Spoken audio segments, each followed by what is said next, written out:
Good evening and welcome to our December 8th council meeting, our hopefully final meeting of the year. Welcome everyone. Start by calling the meeting to order at 7 o'clock. Were there any late items? No, Your Worship. Thank you. Can I get someone to move the or adopt the agenda, please? Councillor Forrest, all in favor? Carried. All right, so under 4.1, we have a request to change order of business. There's actually a mistake here. It's 18.3 instead of 18.2 to 4.2. Can I have a motion, please? Deputy Mayor, all in favor? Carried.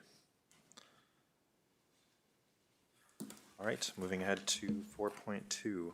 Through Your Worship, I will turn this over to the Acting Director of Planning and Development. Thank you.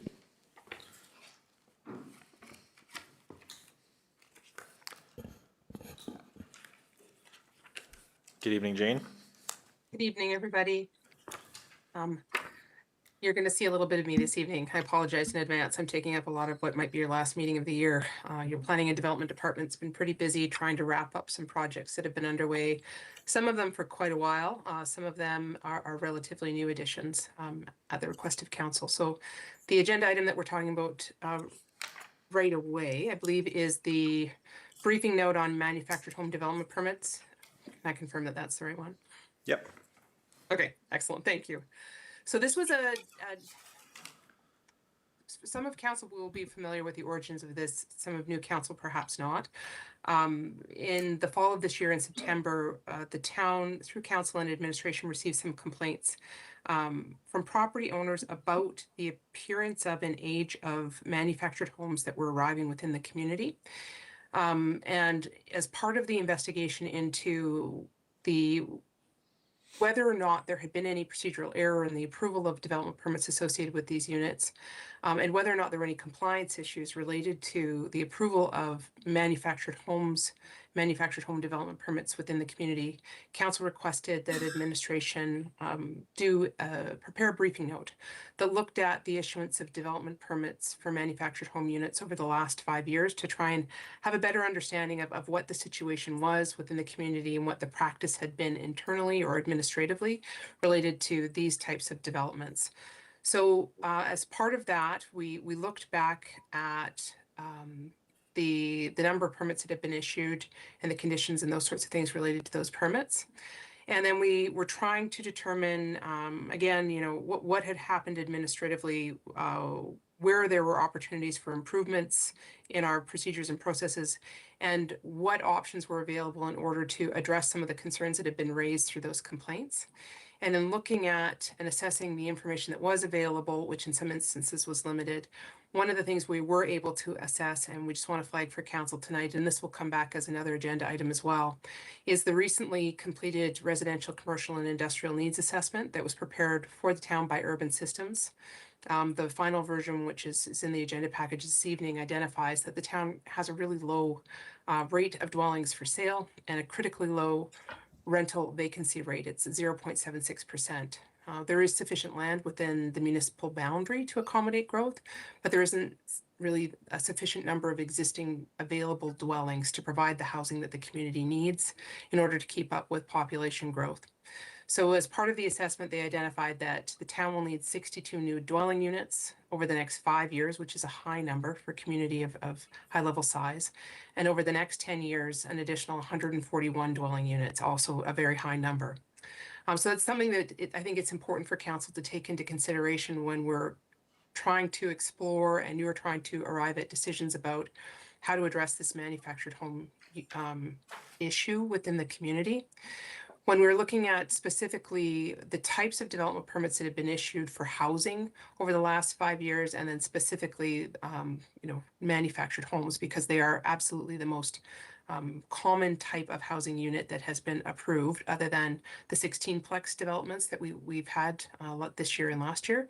This is the other most common or most commonly applied for development permit that the community has. So I think it speaks to what is most available and affordable within the community. Over the last 5 years, there's been 20 development permits issued for manufactured homes. We can tell as you're looking back over that time frame that trying to arrive at regulations for the development of manufactured homes within the community has been an evolving and sort of ever-present issue that council has been working to refine and address in a way that's appropriate for your community. So there were some amendments to the land use bylaw that were undertaken, and certainly there has been differently applied conditions on the permits that were issued. And a lot of it seems to the discrepancies, the changes that we see when we're looking back at the permits that were issued and the practice, I guess administratively, of reviewing and approving is around the age of the units themselves, and the provisions in the land use bylaw that relate to the age of the units. So one of the things that council asked us to look specifically at when we were assessing those older permits that were issued is how often the minimum or maximum age requirement for a unit had been varied or relaxed in some capacity with the permits that have been issued. So in your current land use bylaw, this is for new council, just in case it's not something that you've looked at, which I wouldn't blame you if you hadn't. The oldest a manufactured home is supposed to be when it lands on a lot is 20 years from the date that the development permit application is applied for. There's some provisions in your land use bylaw today that allow someone to buy a unit that is older than 20 years, date of manufacture, but the provisions or regulations state that the unit needs to be improved or renovated prior to landing on the lot or the site.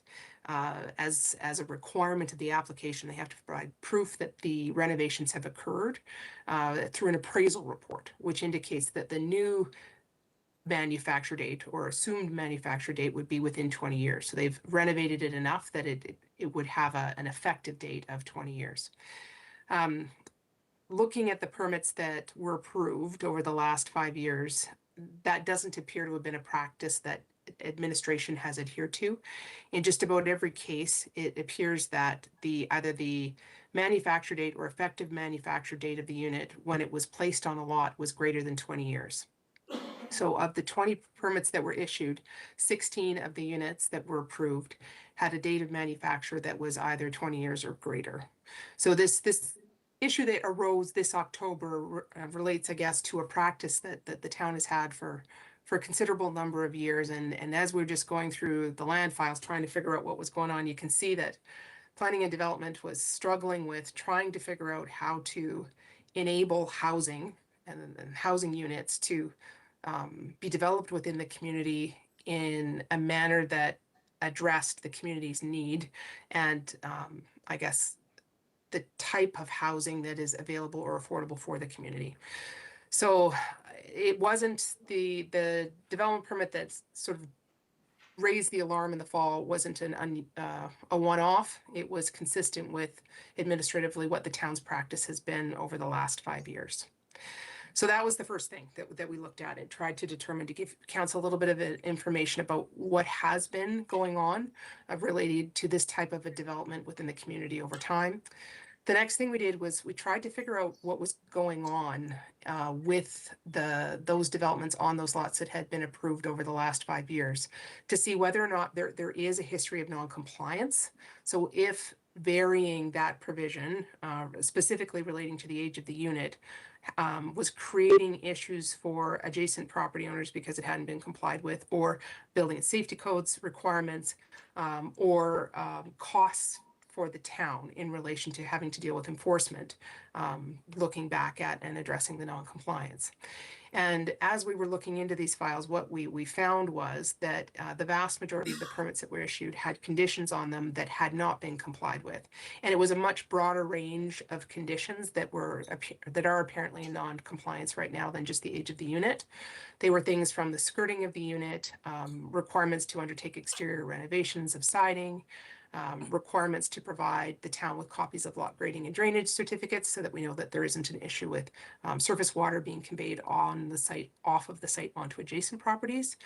And then requirements to provide the town with appraisal reports to demonstrate that renovations had been completed where that was required. And then there was conditions for landscaping plans that hadn't been complied with. So of the 20 permits issued, 12 letters were sent out to applicants or landowners because in 12 of those instances, it appeared that there were conditions that perhaps had not been met. We received responses back from 6 of the 12 applicants who, where we received a response, people were surprised that they had conditions. And in most cases indicated a desire to bring their properties into compliance, so to address those issues. So 3 of the 6 indicated they've reached out to a surveyor to get the lot grading and drainage certificates. However, as of today, we haven't received any of the outstanding information that would be required to bring any of the permits that are currently non-compliant into compliance. So the second thing we did as part of this was just to try and to gather a little bit more information from council to be able to see what's going on those lots, and then get some information about the status of the developments in those situations where we hadn't received a response to the letters that were sent.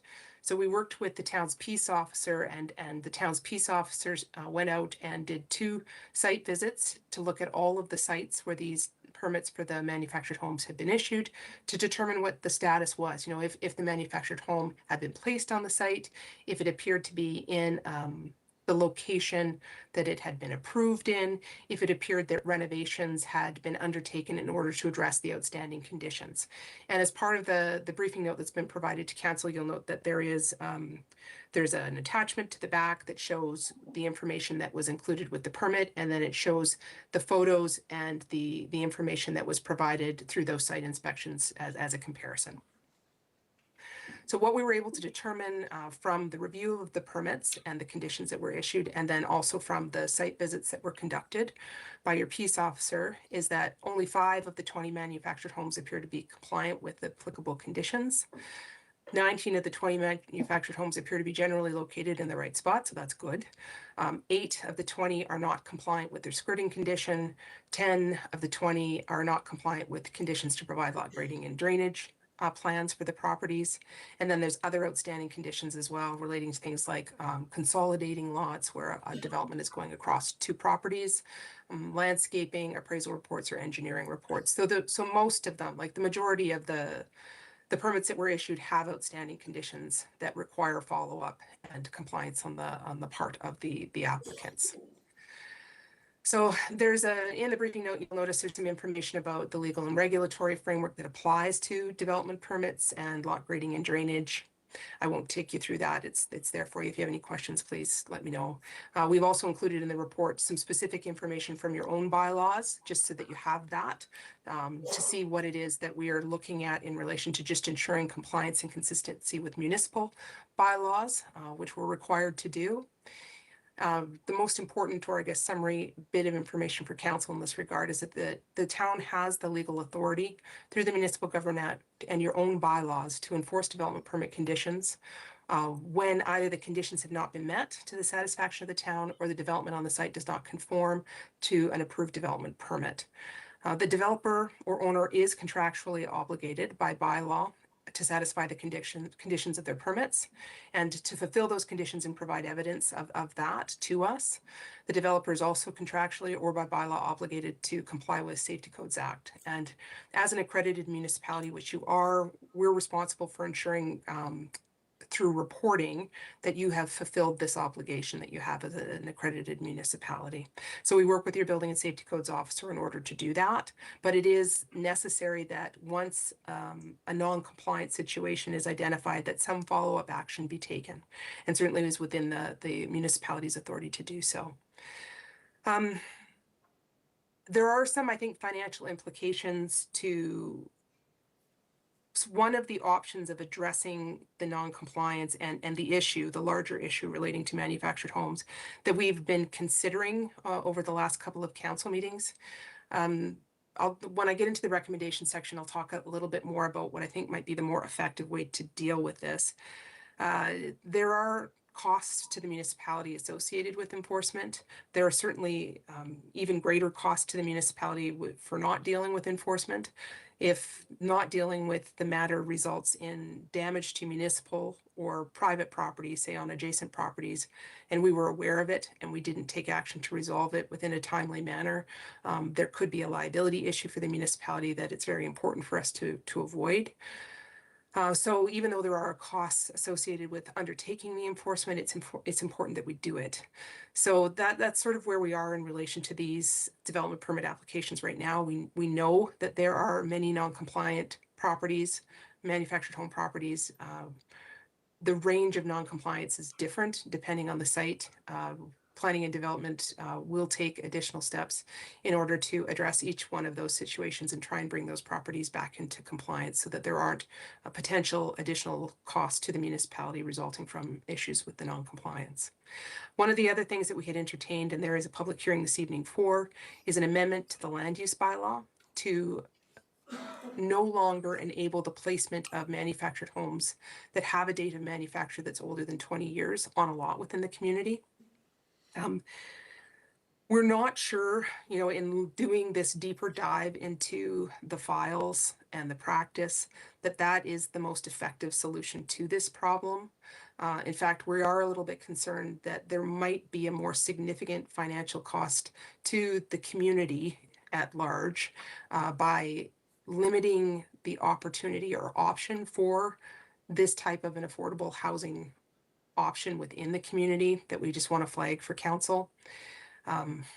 It is anticipated that there will be financial implications for the broader community relating to the availability of affordable housing if the proposed amendment that we'll be entering into a public hearing for this evening is approved. And I think it's just taking into consideration the housing needs assessment and what we know about the lack of availability of housing within the community. I think it's a very important consideration. So really and truly, I think what we've found as we were going through this is that the problem is probably more of an administrative problem. And it likely speaks in part to the fact that we've had lots of turnover in the planning and development department. I've been working with you for a year and a bit, and in that time, I think we've had at least 3 different internal staff positions turnover. I'm finding that as we request information from the municipality, the files, they have it, it's there, like we can find the information, but what's been asked for and what's been approved and the conditions that have been issued and then the follow-up has not been consistent. And that makes it really difficult, I think, for the next person who comes into a planning and development department to do just basic follow-up with these sorts of things. And it also makes it really difficult, I think, for community members to understand what the expectations are going to be and what their timelines are going to be and what the municipality is going to require in terms of follow-up. So it sort of feels like there would be bigger bang for your buck, really, in looking at making some changes to the way that we are, as the Planning and Development Department, addressing development permits and tracking of conditions. And so this would apply to manufactured homes, but I think it would apply more broadly to other development permits that are issued. And these are, I think, recommendations that can quite easily be implemented right away. Some of them we're already doing, and I'll just take you through them quite quickly. It is important that we monitor and track compliance with conditions. It's not that people are unsophisticated, it's that land use bylaws are complicated. I work in planning and development. I've been doing it for 20 years, and I've applied for one development permit myself. That's it. And it was through the city of Edmonton, and it was complicated, and it was difficult. And I deal with these documents all the time. So it's important that administratively we're providing a little bit of assistance to people as they go through these processes. We should be maintaining a log to enable administration to review the status of files. And then if there is turnover, it's just like a basic succession planning thing. That information is readily available and the next person can step up to support. And then when we're working with bylaw enforcement and with the safety codes officer, we can assist. We have that information available and we can work more collaboratively and more productively together. I also think it's really important that there be a glossary of conditions that the town has. And it doesn't mean that we'll apply exactly the same condition every time because each situation is a little bit different. But it should mean that the basis for the conditions that are going out on approvals are consistent. And so the expectations that can be communicated to people who are doing development in the community, that will be more consistent too.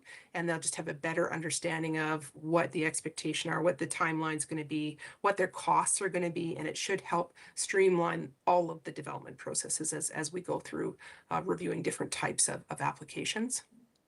All of the conditions issued need to be reasonable, they need to be achievable, and they need to not place unnecessary risk or liability on the municipality.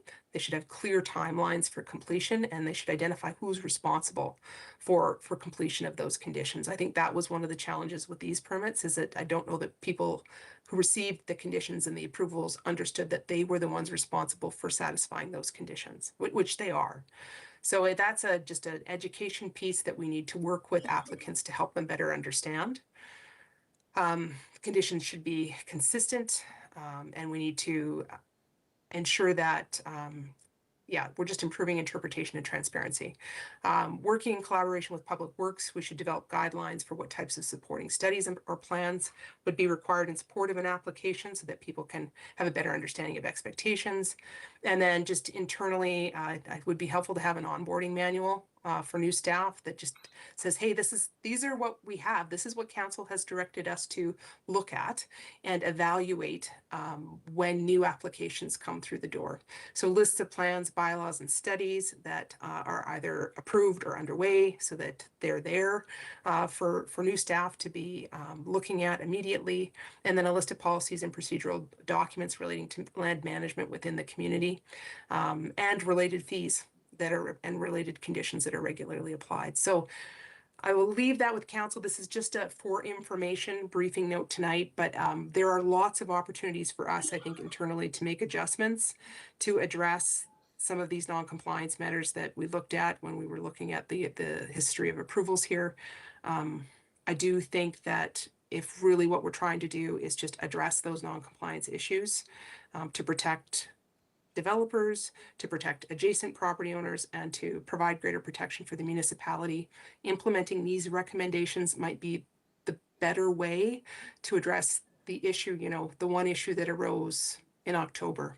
I think this will help get at that particular problem better than, or with fewer negative impacts than perhaps the land use bylaw amendment or portions of the land use bylaw amendment that we'll talk about in a little bit this evening.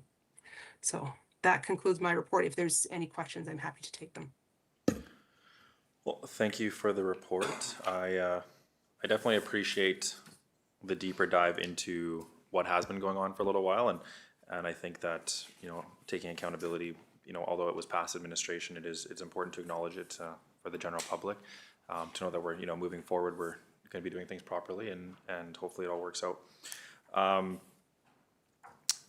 I guess I had a lot of things to discuss on this, but since we're going to be obviously changing some of the things when coming up, I will I'll hold off for now. But with any discussion from council on that,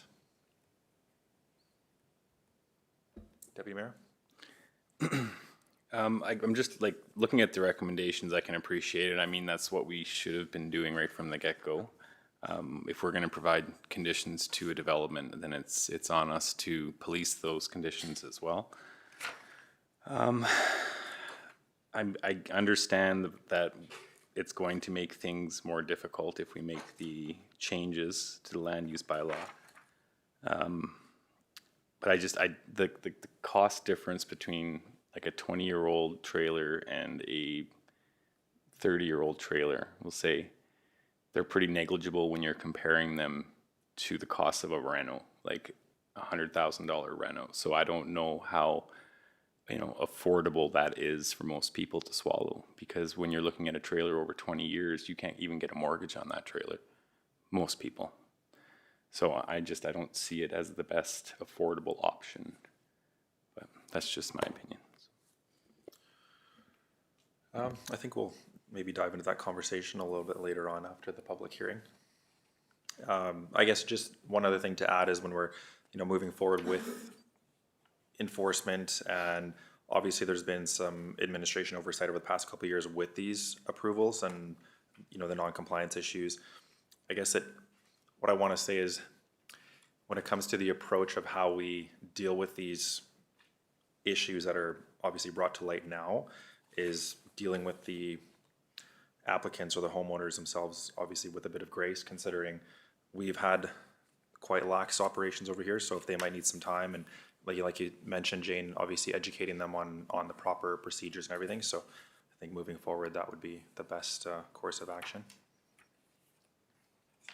Anything else, council? No, thank you. All right, that brings us to the public, or I guess, do we need to accept that for information? Yeah, can I have a motion to accept for information? Councillor Zacco? All in favor? Carried.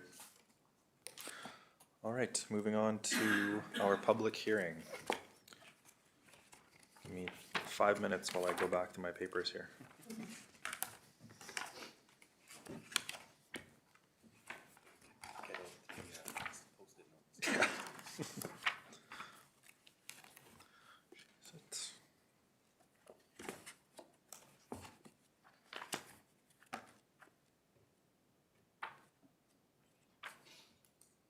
Oh, can I have a motion to recess into the public hearing, please?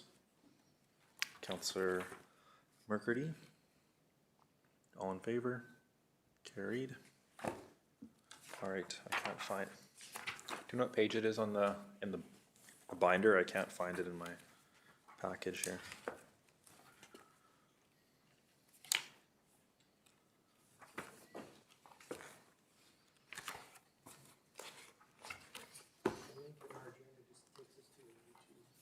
Yeah, is there any information on the actual hearing itself in the agenda?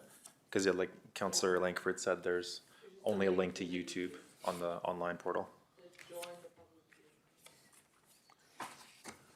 Is there any documentation? Actually, I guess, I think it ended up further down in the agenda. Yeah.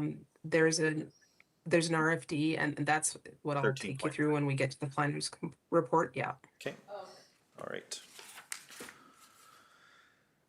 All right, I will call the public hearing to order at 7:27 p.m. I am Josh Lambert, the mayor of Town of High Level, and I will be the chair of the public hearing today. On behalf of council, I'd like to welcome you here.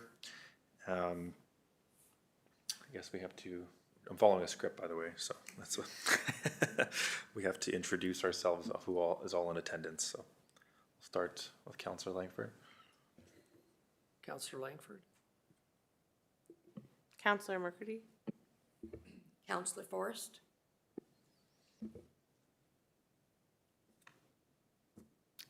Councillor Scott? Deputy Mayor Lebron. Councillor Zatko. Thank you. And the public hearing secretary shall be Viv Thoss from the Town of High Level. And advice will be provided by Jane, I'm going to butcher this, but is it Daphne? Daphne, it was really Daphne, close. okay, sorry. Jane Daphne of Municipal Planning Services. All right, all people wishing to be heard at this public meeting will have the opportunity to do so. So I will open the public hearing to the public who is not in attendance. All right.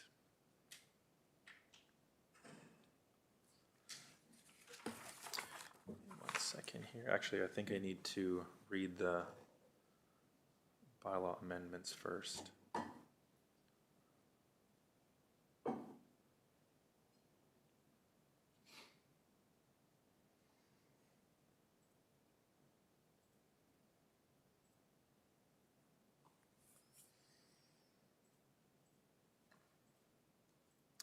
Is there a spot in the document here where it says what exactly it's, I can't find it on here, sorry.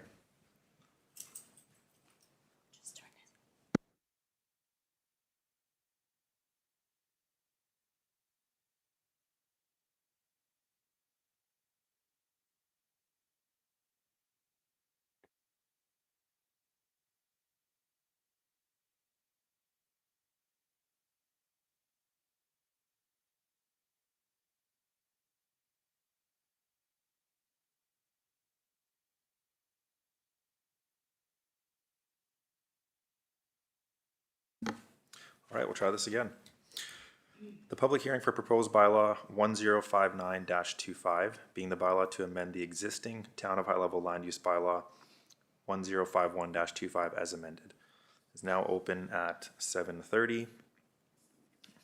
The purpose of this bylaw public hearing is to hear testimony relating to bylaw 1059-25.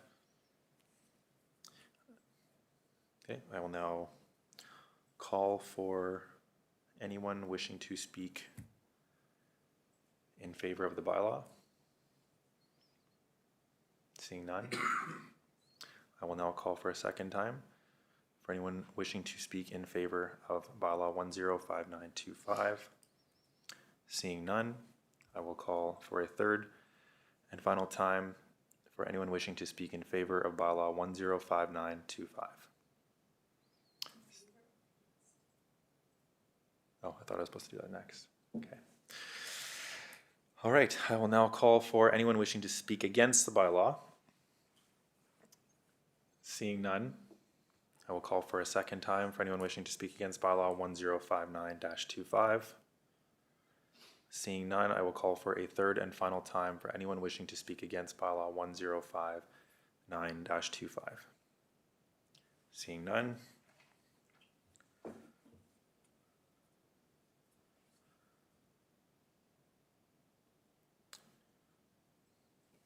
Do we now close the public hearing?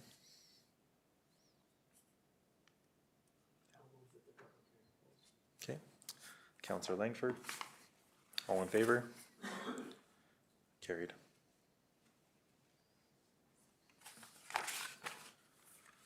And then do we need a motion to go back to our regular meeting? Okay. Okay, can I have a motion to reconvene the regular meeting? Deputy Mayor? All in favor? Carried.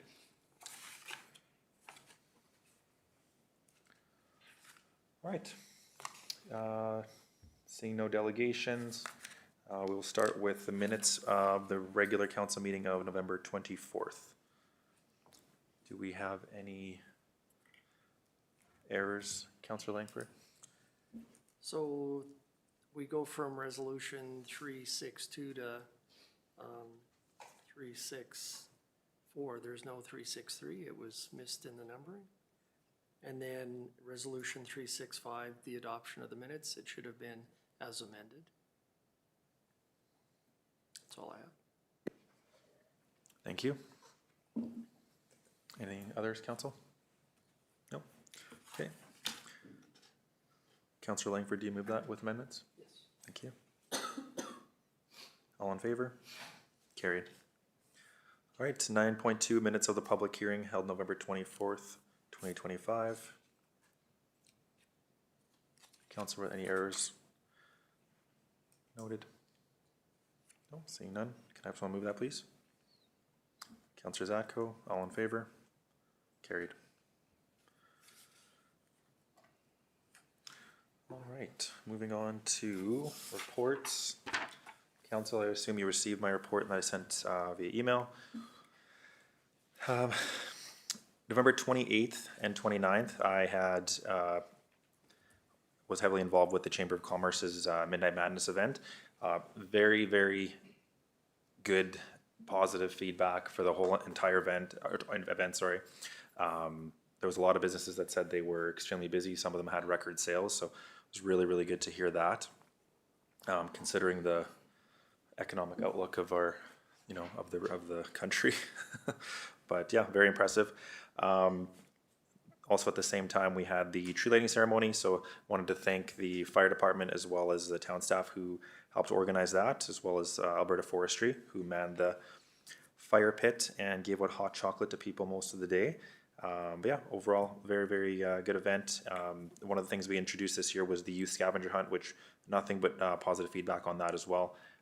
For I guess just background, it was an event where there was 16 rubber ducks hidden throughout stores that had signed up for it or who wanted to participate, and they had kids go out from 3 to 17, and they were able to go and find those like a scavenger hunt, and we had almost 100 kids send in forms at the end of the night. So it was again very, very good feedback on that, and a lot of people asking for it to be a regular event every year. So yeah.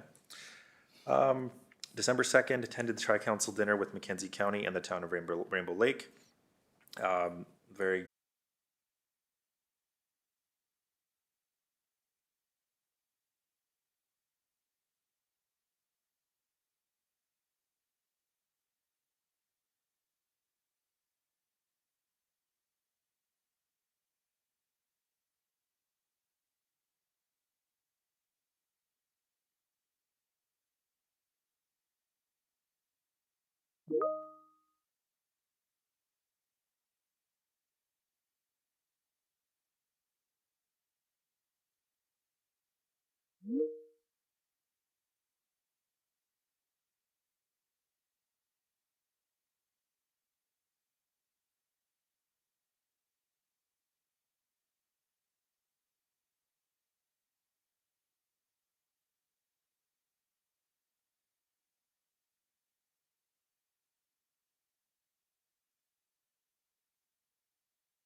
apologies for technical difficulties.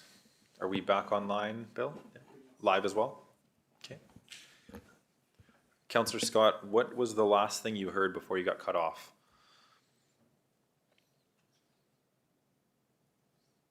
Could you hear me?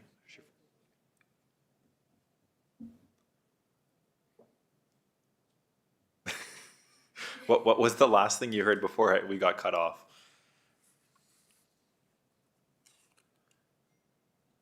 You were talking about the Midnight Madness, and everybody wanted it for another year. Okay, yeah, all Mm. right. So the only other thing I think that I missed then was on December 2nd, attended the Tri-Council dinner with Mackenzie County and the town of Rainbow Lake. Just mentioned it was nice to meet everybody, their new councils, and excited to work with them the next 4 years. December 5th, I talked with the county, Mackenzie County Reeve Josh Canelson, to discuss the local impacts, and then we released a coordinated response with the county on the announcement of their curtailment. And then also had an interview with CBC, also just in regards to the announcement from West Fraser. And that is all I had to report. Were there any questions from council? Right, seeing none. Can I have someone accept my report, please? Councillor Mercredi. All in favor? Carried. All right, council committee reports. Deputy Mayor? Okay, first, on November 25th, I attended the governance workshop with Ian McCormick. That was a great event, and I appreciate administration putting that one on. November 26th, attended the high-level continuing education committee. My first meeting with them. It was good to kind of learn what it's all about and hear some of their upcoming initiatives for the year. And then also on the 26th, I attended the Mackenzie County Waste Commission meeting, and the 27th was the High Level Library Board. November 28th, I attended an all-day training session for my recertification subdivision appeal board. December 1st, Committee of Whole. December 2nd, attended the Tri-Council dinner as well, and to mirror what the mayor had said, it was nice to get to meet the new council members from Rainbow and the new ones from the county as well, and looking forward to working with them. And then today I attended the Boreal Housing Foundation board meeting. That's all I have to report.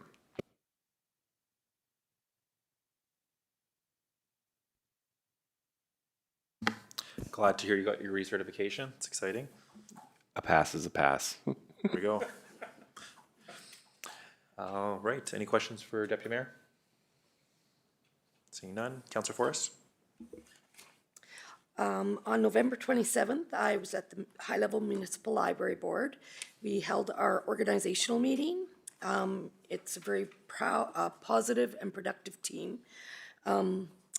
We all chose our respective positions for the upcoming term, and we also welcomed a new board member whose energy and fresh ideas were really evident. Also on the 2nd of December, I attended the Tri-Council dinner.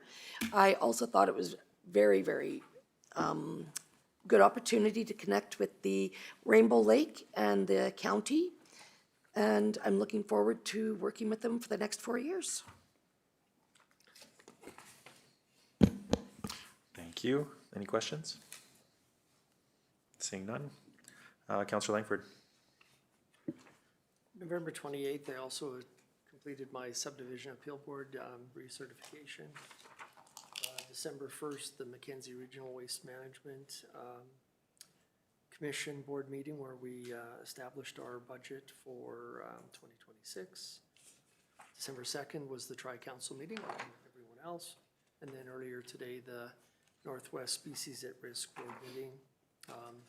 Obviously, the curtailment was a topic.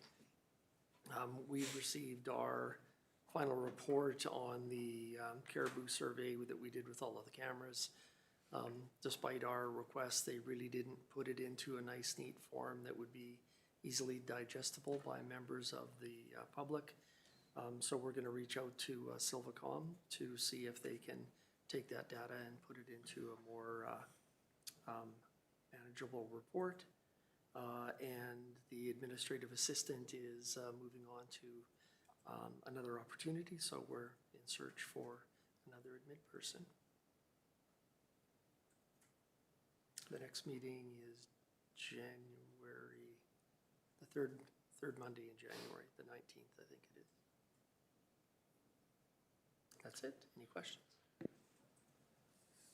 I'm glad to hear that they finished that report, but yeah, it's disappointing that they. We had asked them to do things like how many square kilometers would it be per caribou? What would it be for this? And no, it's all in fractions. Like, so there's 0.01.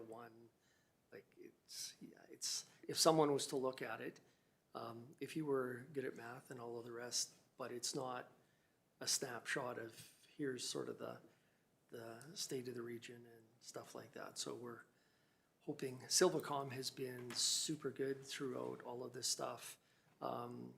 They're the ones that did all of the LiDAR data for Tolko and West Fraser in terms of, you know, what's actually up here, the height of the tree stands, what's been disturbed, non-disturbed. So they've been super good to deal with. They've been a big part of the Upper Hay Regional Management Forest Public Advisory Group with that long new name. Really, really good about getting data out for that. So we're hopeful. Our chair, Lisa Wardley, had spoke to them at the AFPA meeting a few months ago about the possibility of doing that as well. So, and the potential next program going forward would be to take all of these cameras that we have and put them out in areas that have been burnt in the wildfires over the last 3 years and do like not just a random, but sort of a diagonal line and looking at wood that's been burnt over 1 year, 3 years, and 5 years to actually see if we're getting caribou moving through there. I know there's recently been caribou seen along the Zama Access Road. I think the deputy mayor has seen those as well. Speaking to Councillor Wardley, apparently there's one area where it's common now to see buffalo on one side of the road and caribou on the other side of the road. And all of the federal biologists have said, no, they don't occupy the same habitat. They've said that they don't go into fire burnt areas where we now know that that's not the case, that they actually get into some of these areas because of the new growth is really attractive to them. So a lot of the standard basis points that the federal biologists have been using are not necessarily correct. So hopefully to use all of this going forward to get the province to remove the moratorium on development in our region, not only for oil and gas, but for logging as well. And so here's hoping. Yeah, absolutely. I was talking to someone today from the Northwest Territories, and I didn't know that you could hunt them in the territories, apparently, but there's a 2-year restriction on them now. Okay, but don't forget there's a difference between the woodland caribou and the Reindeer? plains caribou or tundra. Because up there, they're not in the trees, right? They're, yeah. well, they're in trees, but they're trees this tall. So it's a bit of a different species, and I've never seen them on my way to Yellowknife, but apparently there are huge herds in the territories of tundra, plains or Yeah. whatever they're called, caribou, but not endangered anyway. Yeah, I was just curious if they're, just with the wildfires they've had up there the past few years, if that's affected their situation as well. Any questions for Councillor Langford? No, seeing none. Councillor Murphy. On November 25th, I attended the workshop with Ian. December 2nd was the Tri-Council. It was really nice to just put faces to names and find out about shared interests towards our communities. The December 3rd was my first meeting at the Golden Range Society. I just kind of focused on listening, understanding how they operate. We discussed potentially working or collaborating together on, they would like to order another bench and picnic table, so maybe collaborating on shipping again if that's something that we're going to be doing in the next little while. And then their AGM is planned tentatively for the end of February. Thank you. Any questions? Seeing none. Councillor Scott. I also attended the governance workshop with Ian McCormick on November 25th. Kind of, for me, everything was kind of bundled and packaged in a way that helped me to better unblur the lines between the duties of the CAO as well as council. So I really appreciated that. And on December 1st, we had the committee of the whole meeting. December 2nd, I too attended the Tri-Council dinner with the town of Rainbow Lake and Mackenzie County. It was really interesting hearing the history of all the different towns and how where we came from versus where we are now in terms of the difference in population and just the economy, how it changed. So I really enjoyed better understanding that. And today, December 8th, I attended my first Northwest Species at Risk committee. Thank you. Any questions, council? Seeing none. Councillor Zacco. November 25th, I also attended the workshop with Ian McCormack. And then November 28th, I actually missed the AGM for the High Level Transportation Society. I was told the AGM was on Friday and it was scheduled for Thursday. So I've been in contact with the board members regarding that. December 1st was Committee of the Whole meeting. December 2nd, met with Mackenzie County Council as well as the Town of Rainbow Council. It was a great informal meeting and dinner, lots of discussion of mutual collaboration, which is great for the region. Looking forward to our next meeting.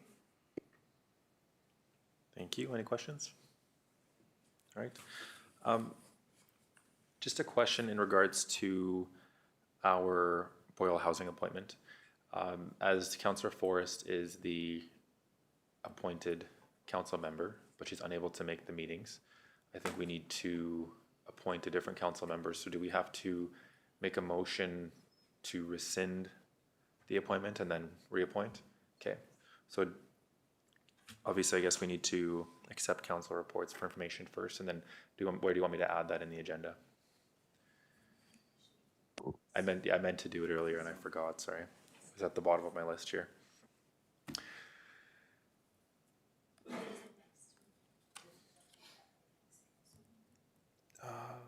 Did they say when the next meeting was, Deputy Mayor? I was out of there before the end of, because they had gone into closed session, but we didn't discuss. Sorry, we never discussed before they moved into closed session as to when the next meeting was. So I'm not sure. But it's usually the second Monday of each month. Okay. All right, well, I guess before we get into it here, we will, can I have someone move council reports? Councillor Murphy? Moved. Thank you.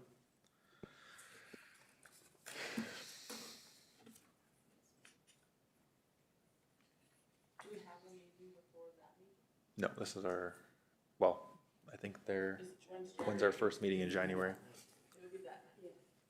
Yeah. Yeah. What's the process to add that to the agenda? make a motion to add a Boreal Housing, or sorry, to appoint a member to Boreal Housing, but in order to do that, we need to rescind our current appointment. So can I have a motion to do that, please? Councilor Murphy, okay. All in favor? Carried. And then we would open it to whoever wants to take it on, I suppose. My question is, I thought that we had discussed that we can appoint a member at large for that position. There is one. There is one already. So there does absolutely have to be a counselor present. It's not in their terms of reference, but Okay. I think that the discussion the council had the last time we were here is I that think it's just a is really recommended. hard time to get out there. their meetings are in high level. No, they're in high level. They do 2 a year in Fort. Yeah, from 1 to 3 p.m. and if needed, they do offer teams. So if you're away or at home or aren't able to get out, then they do have that ability. I myself cannot take that on. But is there anyone on council that has the time in the afternoon available? Mondays. Yeah, their next meeting is January 12th. It starts And at, does the time still in the morning? what's that, sorry? Is the time still in the morning, like It's 10 1, a.m. it starts at or- 1 p.m.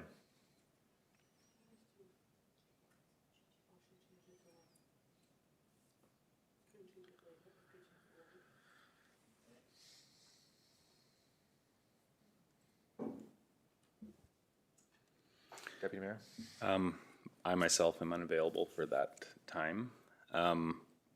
If none of us are able to sit on this, do we go back to maybe asking if Sylvia wants to rejoin the board in our state? Well, I think the process, we'd have to open it up to the public for more applications to put Yeah. their name forward Yeah. versus council being sole selecting, I suppose.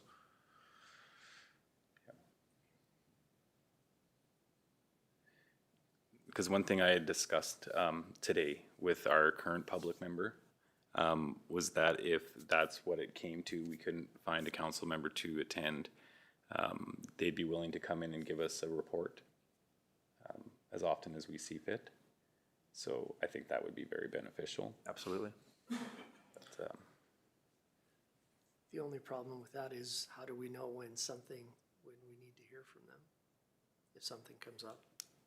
That was always the benefit of having a council member, is that you're gonna be up to date, they're gonna bring things, certain things have to be spoken to in camera, and it's unfortunate if no one from council can attend. I definitely agree with that, Boyd, but yeah, I personally can't. So.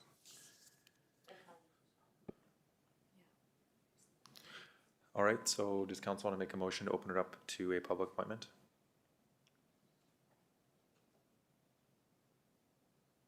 And I have another question for you. Yep. So with a public appointment, will this person now need to come to our monthly or bi-monthly meetings as well, just to present if, I guess the report? No, but that's what the deputy mayor was just alluding to, is that our current public member at the meeting today had suggested that they could provide a report when requested by council.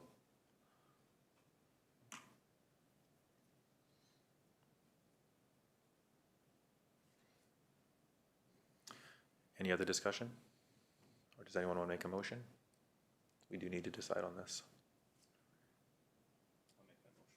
Deputy Mayor, make the motion to open up the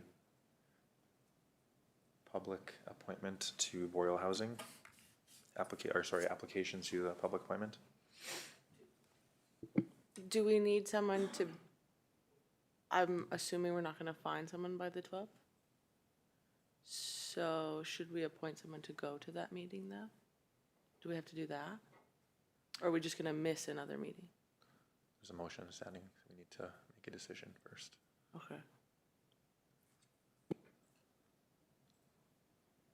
Deputy Mayor made a motion. Can I have a, is it carried? Sorry, all in favor? Carried.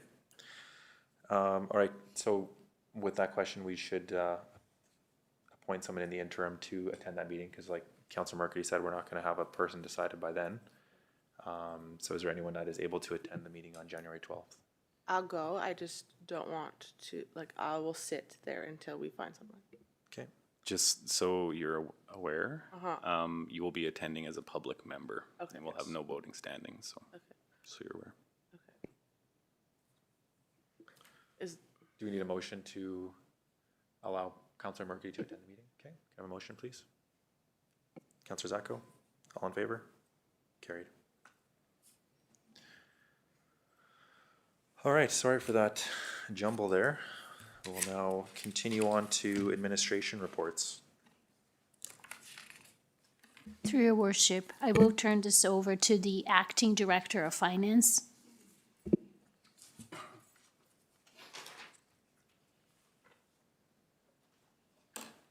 Hi, good evening, Mayor and Council. With you is the updated interim 2026 to 2028 operating budget for approval. We received some written questions from councilors today that we can go through if those answers haven't been provided back to you. But before we get into those, just in the request for discussion document that was circulated, just wanted to highlight some of the items that we addressed since the last discussion on the budget. So after the December 1st, 2025 Committee of the Whole meeting, the following material changes were made. Under General Administration for revenues, we had looked at accounts 111 through 118 on the revenue side. Mostly it's residential property taxes, commercial property taxes, farmland, real property taxes, etc. So those are readjusted to be in line with the 2025 actuals, which increased revenues by $191,329.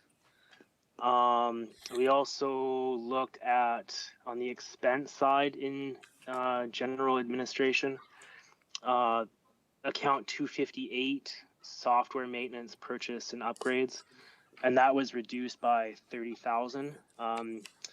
We looked at the underlying cost of what is sitting in there, or what should be sitting in there annually for software subscriptions. So that was reduced down to $120,000 in 2026 with a 3% inflation for 27 and 28.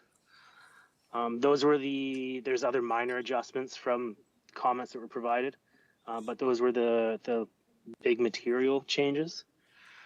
And with those, that was the resulting driver of 2026 and 2027 sitting in a budget surplus position, with 2028 still sitting in a deficit position.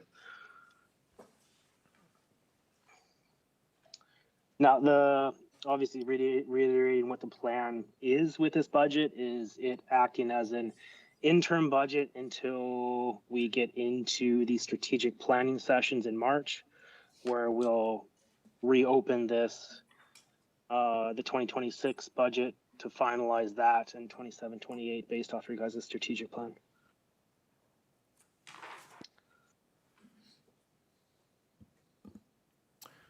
Thank you. Council, any questions? Councilor Langford? Sorry, I apologize for missing last week's meeting, and obviously I don't want to go through the whole thing again. But my questions are under planning and development, the economic development portion. Starting at line 840, on the revenue side, we show provincial grants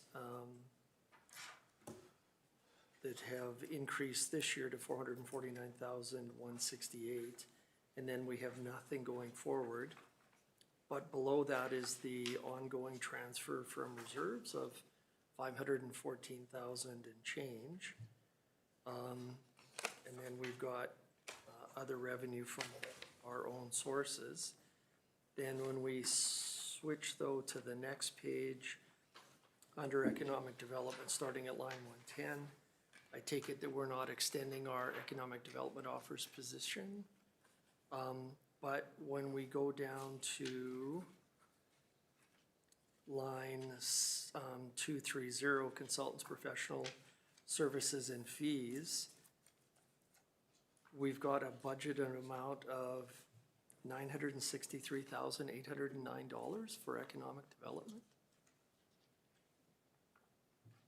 Like I don't know where the 514 in revenue is coming from, although that's great if we're getting it, but we're spending $1 million on economic development consultants. That's the grant we received. The 514 was the, Okay, but what are we spending $1 million on consultants for? I would also like to know.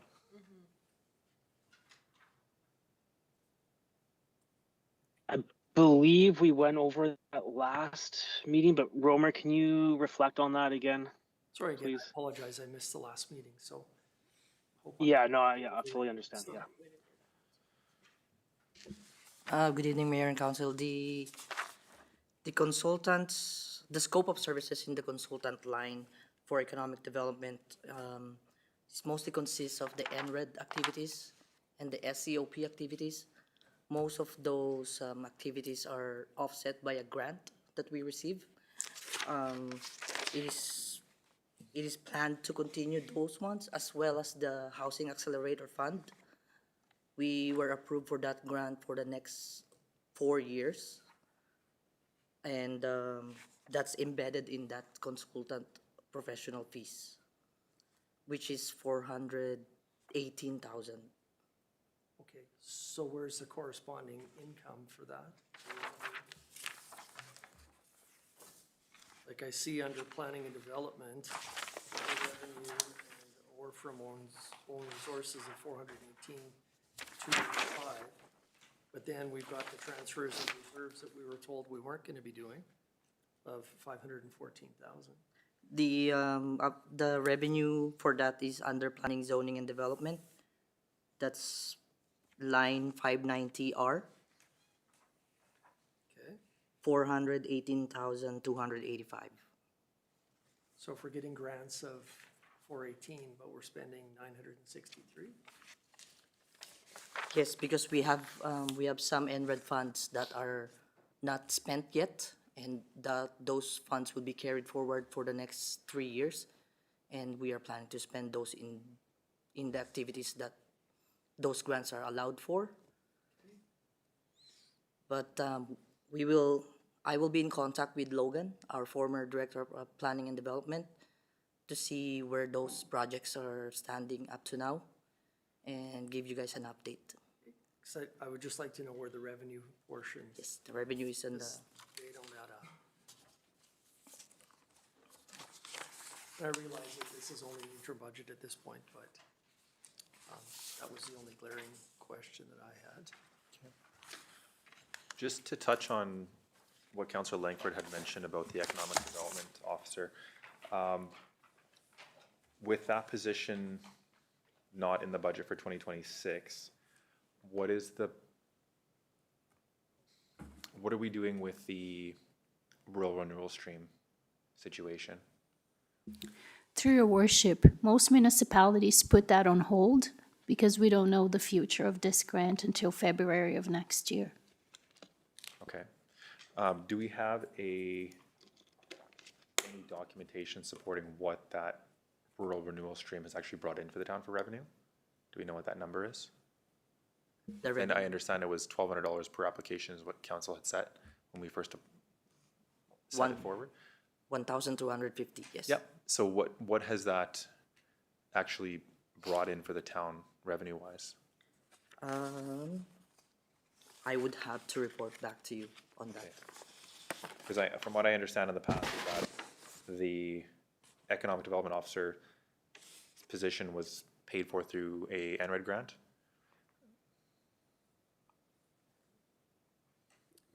I believe originally part of it came through that, but the balance was gonna be offset by the Alberta Advantage Yes. Yeah. program. Yeah, that's what I was getting to. so that's why I was wondering what we actually were able to generate revenue-wise from the renewal stream to offset the costs. Like, were we negative? Were we positive? You know, is it something that's sustainable for going forward? I understand there are municipalities that are putting this on pause, which was another question I was going to have later on with our status. But I would like to know, I guess, if I'm not entirely sure if that's We'll take this back and report back to council. okay. Well, it's just that's from what I understand, the contract is up December 31st. So if okay, I understand that, but again, it's just it would be nice to have some clarification for council to see what was brought in. And okay. Thank you. Were there any other questions from council? Okay, Councilor Mercady. Okay, first going to operations. And I don't know the background here, but I'm putting things together and trying to use context clues here. The sanitary services 420R, lagoon dumping fees. So it shows that our budget was 100,000 and then goes down to 55, and I'm assuming that's from the Deneta having their own lagoon now. That's correct. Okay, so then if you go down to the next page, sanitary sewage 110 salaries and wages, the budget is increased substantially for the next, from 2025 to 2026 budget. So with a decreased workload, but an increase in salaries, is the workload not matching the loss of that revenue?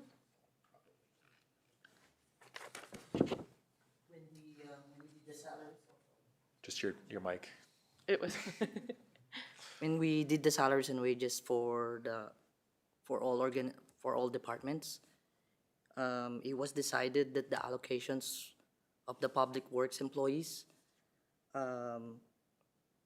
they have it fixed now, like 20% out of the director of operations goes to this department.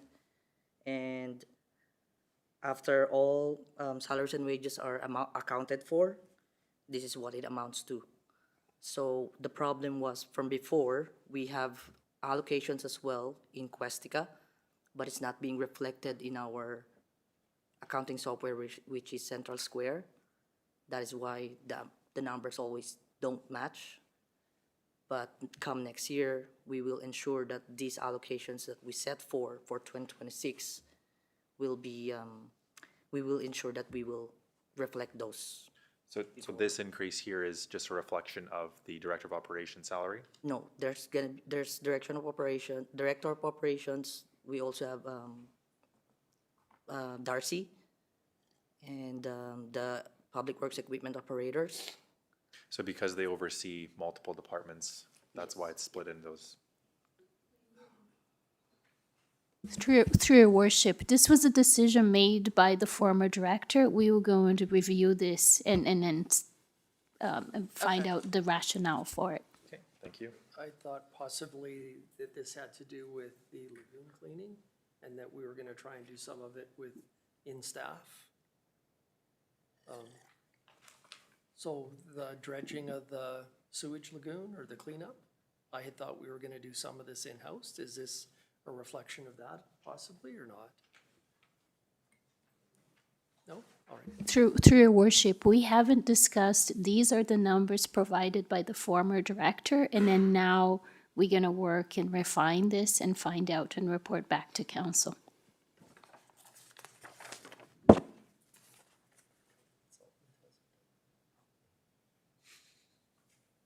Okay, moving on. The next one would be cemeteries, also still in operations. Sorry, Code? what? What's the line? I'm looking, hold on. Oh, 110, cemeteries on operations. So the jump from 20,000 to 40,000. Do we have an employee that works there? Are we hiring an employee for cemeteries? Is that what that cost reflects?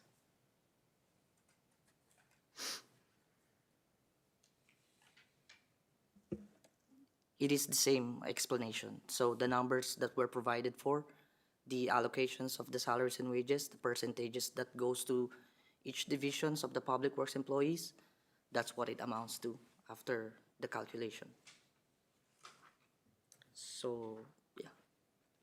Sorry, I'm not understanding. So it goes from 20,000 actual in 2024, actual in 2025 was only 3,146 and 63 cents, and then we're jumping to 40,000. So there is, can you explain it again, Romer? Sorry. So I believe the percentage that we're given to for 2026 to 2028 is from 5% of the salaries and wages of the public works employees.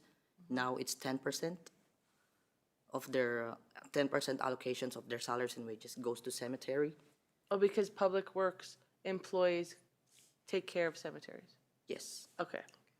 So then that's just the increase for those employees. Yes. Okay. So it will be the same rationale when, if we adjust the sanitary sewage and sewer salaries and wages allocations, if we adjust that, if we lower that, we need to find a different department to put whatever deduction we'll do with that department.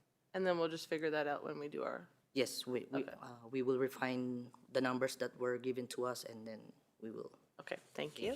So with those adjustments made though on salaries and wages under both of those departments, is there a reflection in other areas of the budget for that? Like in the other salaries and wages for public works? Like if we're jumping up, $27,000 or $37,000 from that today, where does that reflect in the rest of the budget, or is?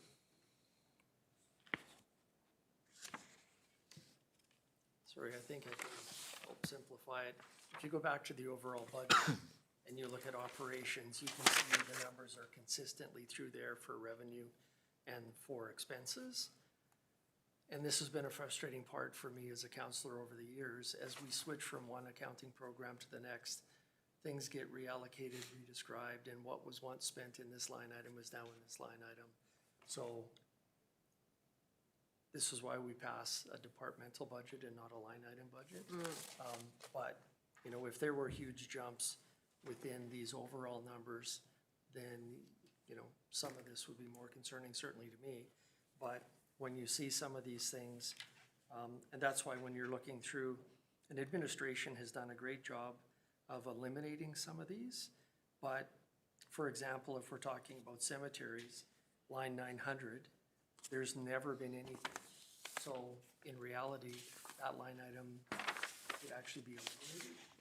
Because that's what's happened over the years is there used to be thousands of lines. Some were used one year and then staff made a decision to reallocate supplies as something different the next year. So this is sort of the overall goal on page 1 and then the breakdown of the line items. So I certainly can understand what Romer's talking about, can make it difficult to go through and make sure. Thank you. Okay. Yes, CAO? Through your worship, this is just a reallocation, not more money at this point. Right. Okay. Thank you for that clarification. Just a few more on here. Sorry. Oh, I had a question about still in operations, the airport 764. Is there a reason we had paused on our contributions to reserves and then we're continuing? I just saw an empty space and had a question.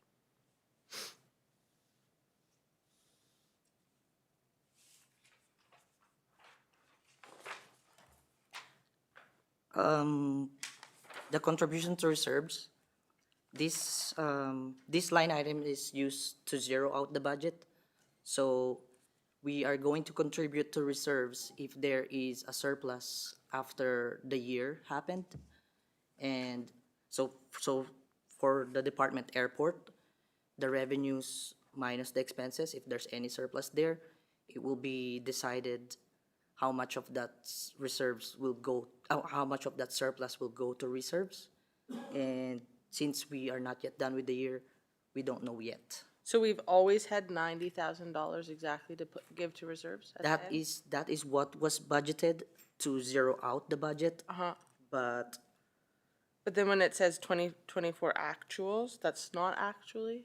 no, so Yes, what- explain it to me. what happened is, during year end, whatever was budgeted, whatever was passed in the budget for the contribution to reserves, they will just journalize it, even though sometimes the department didn't really make any surplus. But to make up for what was budgeted, they will still do the journal entry, which is not supposed to be. So yeah, that's what's happening. That's why it's always match up with what was budgeted. So then in 2025, we didn't have any extra to add to reserves? We will know after the year. Okay, understood. Thank you. Just with that being said, is there any money in that account? To contribute to the reserves. Yeah, it was, I mean, you said it was a journal entry, so just, was there actually money put into that reserve? No? Yeah, Okay. yeah, not necessarily. So when would we, I mean, I'm sure that's probably one of the things that's also riding on the airport beautification task force when it comes to funds with that situation. Is that correct? Through your worship, we'll look into it and report back to council. Thank you. The audit should break down the dollar amount in each and every reserve maintained by the town. So the 2023 audit that we should have that number. So then it shouldn't just say 90,000? Well, but that would be potentially an annual contribution, but whether it Like gets capped allocated at or not. 90? Okay, I see. Okay, next, moving to community services.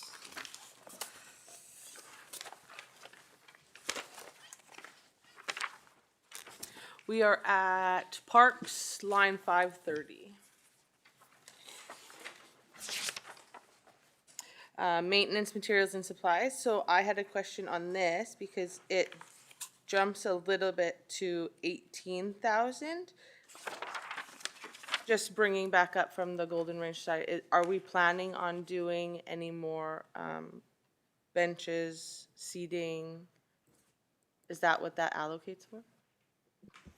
There's, in 26, there's a plan for, replacement of nets and, boards. So there should be an increase in 26, but it should fall back down in 27 and 28, so we'll reflect that. Okay. Jenna, did you have something to add? Hi, good evening, Mayor and Council. Thank you. We do not have any plans to put any new tables or benches in this year, Okay. Thank you. 2026. Anyway. Okay, thank you.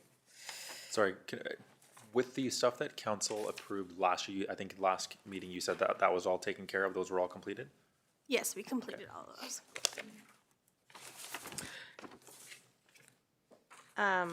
Councilor Langford kind of answered this for me, but if anyone has a little extra to add to it, we're in general administration, council and other legislative, line 990. Council initiative. Can you explain what is included in the council initiative? Or what that covers? This is mostly our staff appreciation. So when we have long service awards, the Christmas party, staff barbecue, spring cleanup is under here too. Okay, Those stuff. perfect, thank you. Almost done. Planning and development.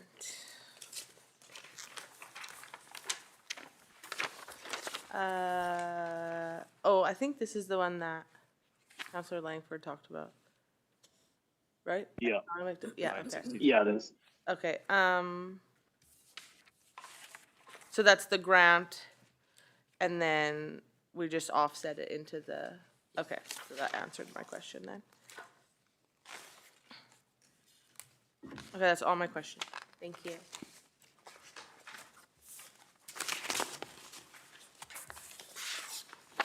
I don't have a question, I just have a thought or a request. I was at the arena this weekend for some hockey games, and they had a couple people come up to me and ask who they contact about advertising at the arena, and I obviously directed them to Director Clark, but I just feel like that might be something we need to look at a little bit more, is more advertising space within the arena to actually recover some more, or just generate more revenue. I think we've had chats in the past about it, you know, partnering with other entities in the town, so something to think about. Thank you. Any other questions from council regarding the budget? Councillor Scott, did you have anything? No? Okay. Councillor McCurdy? Nope, all good. Just a question. Are we supposed to, or are we able to get like quarterly financial spreadsheets that show if there's variances over 5%? Is that like standard, or is that something we can request? Through your worship, yes, and that's the plan. Once we get caught up with the finances, we intend to bring quarterly updates to council. Perfect, wonderful. And then my next question was, I think a trend that came from the public is a lot of our documents that are sent out are not public user friendly. Is there something that we can put out, like a public friendly budget document that goes out that shows kind of major increases that we're doing, what that money is being put forward to? Because right now, if there's some, yeah, go ahead. I was just going to say, I think that the budget book, or the document that the administration released last year, that was after the final budget was passed, I believe, and it was really informative and very easy to read. Easy to read. Yeah. So that's something we do. Okay. It was actually very well done, and I appreciate it. It was very easy to understand from the general public, from my understanding. So, Yeah, I received quite a bit of feedback that was a very good document, so. yeah, explains exactly where your tax revenue is going, how the lodge requisition works, the school fund, all that stuff. So it was Amazing. with document, or like with And don't worry about that last graphics one. and everything. Thank you. I'm sure, is it on the website? Yeah, okay. Perfect, okay, thank you. Any other questions from council? All right. Can I have a motion to approve the interim 2026 to 2028 core operating budget? Councillor Forrest, all in favor? Carried.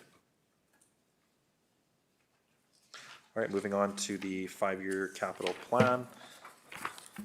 Through your worship, I will turn this over to the interim deputy CAO.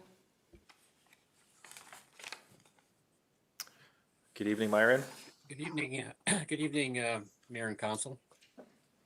Tonight, you have before you the request for decision for the interim 2026 budget, as well as a 5-year capital budget.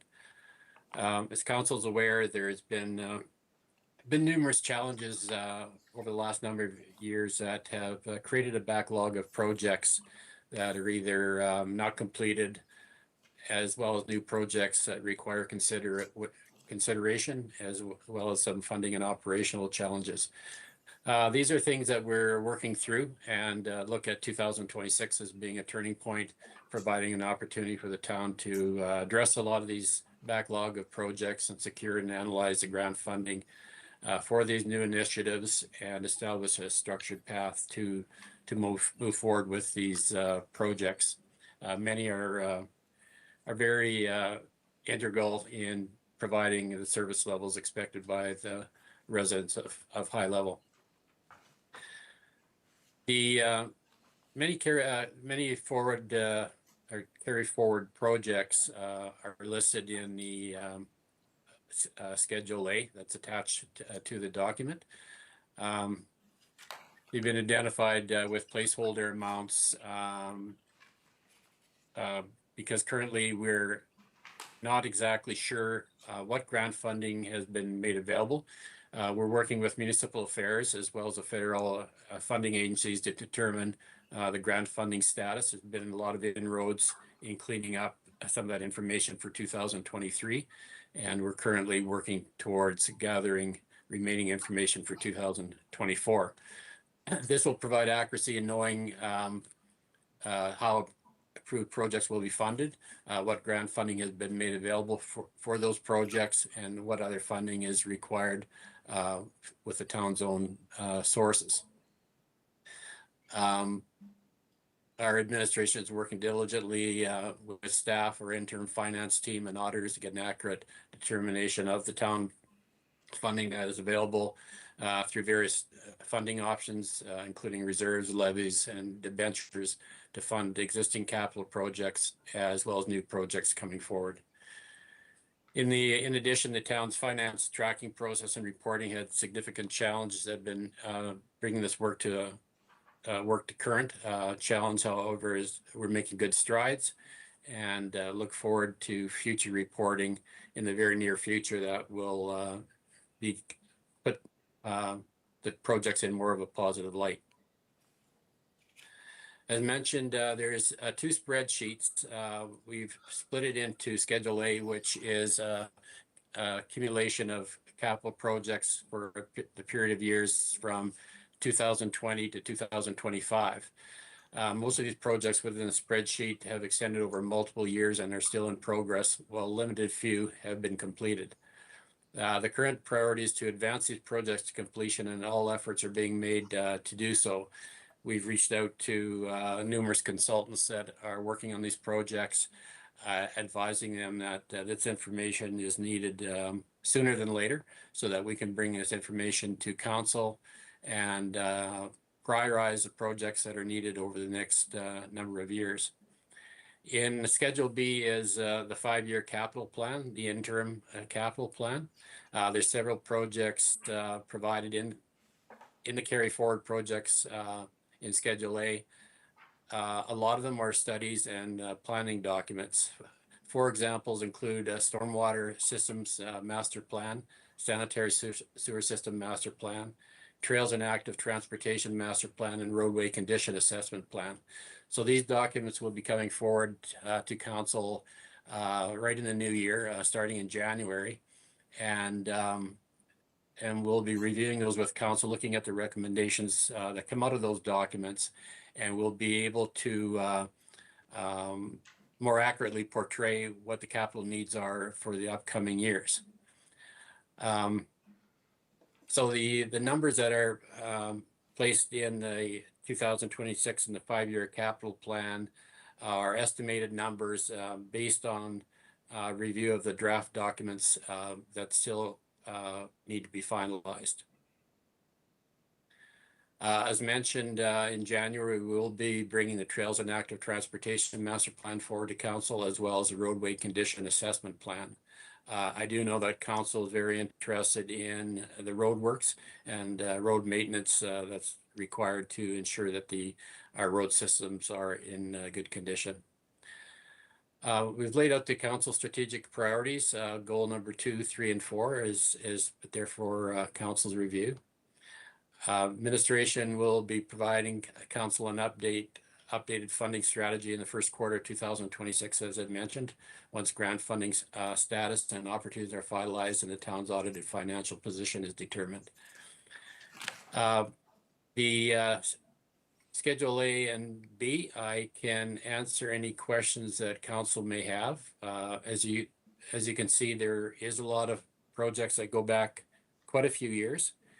And similar to the planning and development components, this requires a lot of legwork in trying to determine what actually took place, why the project was initiated, and so on. So we are working hard to bring that information up to current. In moving over to Schedule B, the interim 5-year capital plan, there is a list of projects that are anticipated for 2026, as well as carryover projects. The carryover projects include the regional water supply study, the sidewalk replacement and repair, some engineering work there. There's some engineering work for airport parking lot improvements, as well as the possibility of design for the water and sewer extension to outbuildings extending north of the airport facility. There is some replacement of the debris tank on the hydrovac, water meter replacement program. And then there's some 2026 capital projects that we will be bringing forward to council for further review. That includes walking trail extensions. So there's some dollar figures that have been entered into there just to populate those possible years. As mentioned, there's a lot more discussion on that and consideration and decision by council. The replacement of one of frontline mowers in 2027. In 2026, we've also budgeted a gate operator for the lagoon and shop. Gates that'll be either some sort of a card lock and record entry. And so that's needed from security standpoint. Road rehabilitation program, so that will come out of the study that was done on the roadways, projected annual amount to look after the priority areas of rehabilitation. There is the 100th Avenue Road rehabilitation, the sanitary sewer replacement. That was discussed recently with the STIP program, where we pulled the sanitary sewer portion out of that project. And so we put that into 2026. General sewer lining and repair. So this comes out of this will come out of the master plan recommendations for the sanitary sewer system. Lagoon cleaning and upgrades, that was part of the discussion earlier tonight. That report was previously brought to council by John Greathead, outlining the issues with the lagoon. So this is the amount that we placed in for 2026 to deal with those issues. We do know that the stormwater master plan, when it comes forward, will have some stormwater collection upgrades, as well as a stormwater lift station upgrade at Amber Pond. There's some issues there that we know looking at the draft document. So there's a lot of information here, a lot of high cost items. Again, this is an interim budget. These master plans will be coming forward to council for review, more information on these projects, and there will be a requirement of council to prioritize the projects that go forward. Community services also has some projects. The multi-use facility remains in the five-year capital plan. The number has been reduced. There was design and costing done that brought the previous cost of 88 million down to 65 million.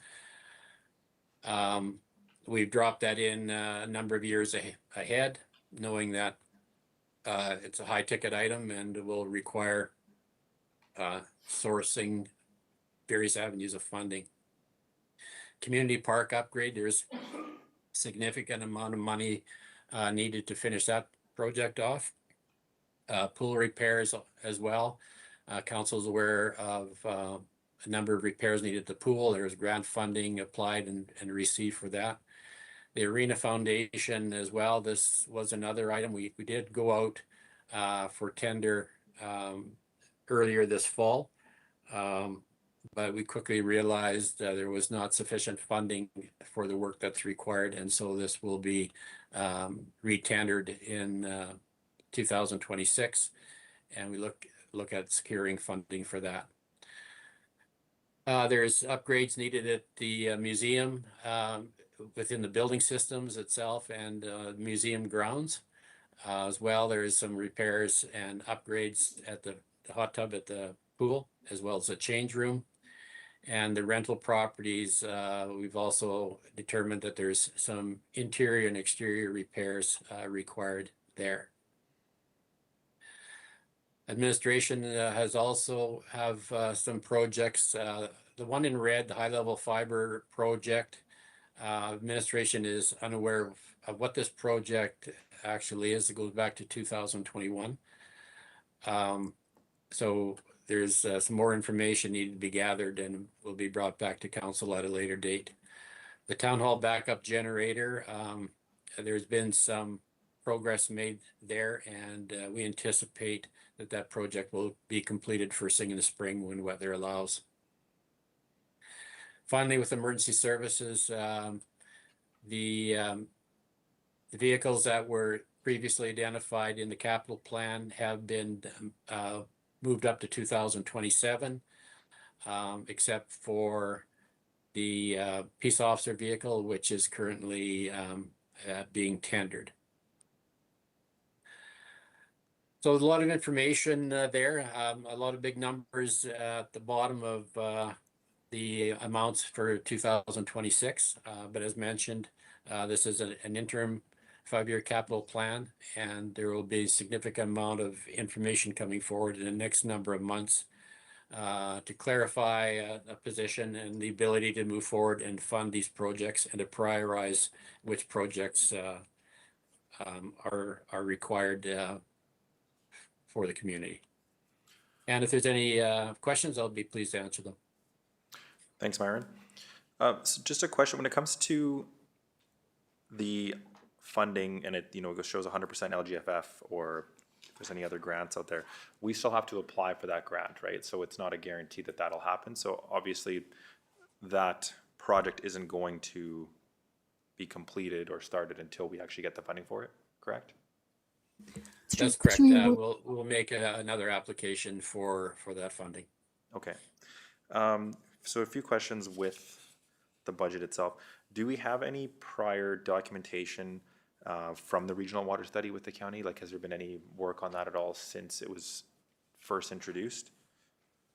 We will be bringing a report to council in the new year, right away in the new year. We are trying to arrange a meeting with the county to look at, there's been, I believe, 3 or 4 routes available. So our administration will be meeting here in the next 10 days. And then we've got a potential meeting date with the county to get their feedback, and then we'll be coming back to respective councils with further information in January. Okay. And then under walking trail extensions, we have 15,000 for next year, but then 150,000 for 27. Is there like just a small portion we're looking at completing in 2026? Or I don't think 15,000 is going to get us very much. I think the 15,000 was just for some limited engineering work that's needed. There was also a fair amount of confusion that I had in going back over the years on projects. There was a lot of capital grants titled tree removal. And so I do know that there was discussion on tree removal with council in the past, trees within the alleys, abutting up to properties that were concerned. And so what we're doing here is looking at the walking, the trails and transportation, active transportation plan will outline existing and new trail recommendations. And from that, we hope to come up with a long-term phased-in approach to extending trails and creating that network for the community. Okay, so with that being said, is there any plan, or maybe this is an operating budget, but for, I guess, repair of current walking trails? I know a few of them in town are in pretty horrible condition, lots of obviously cracks in them. We're not going to fix that because of the ground we're on, but just is there anything in the operating budget or for this plan to have those repaired? Yeah, there would be funds within the operating budget to deal with those types of issues, your worship. Okay, thank you. And then with the lagoon cleaning and upgrades for 2026, how often, and this might be a question for John, but how often are we supposed to have the lagoon dredged? I'll turn it over to Well, strategic initiatives. Thank you, Your Worship and Council. They should just be maintained at a level where it's not more than approximately 18 inches to 2 feet of sludge accumulated at a time. So that's more about constant monitoring and measuring depending on how quickly it accumulates. We do have larger than normal accumulation in our lagoons because of the amount of alum that we use. It continues to gather sediment and stuff. But I would imagine that it should be on probably about a 3 to 5 year cycle. And again, once the heavy cleaning's done, like again, the solids are cresting above the water levels. Once that's done, I expect that the routine maintenance, should be considerably less than looking at this kind of cost. I think we're probably dealing with 10, 15 years or more of accumulation. Would just be a guesstimate.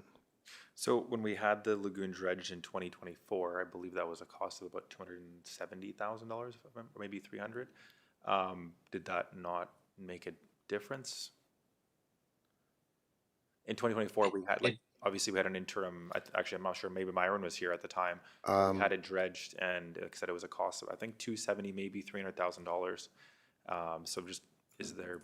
I mean, that obviously that didn't make a difference if we have to do this again this year. I believe that there's issues with the techniques that were used for dewater or sludge removal previously.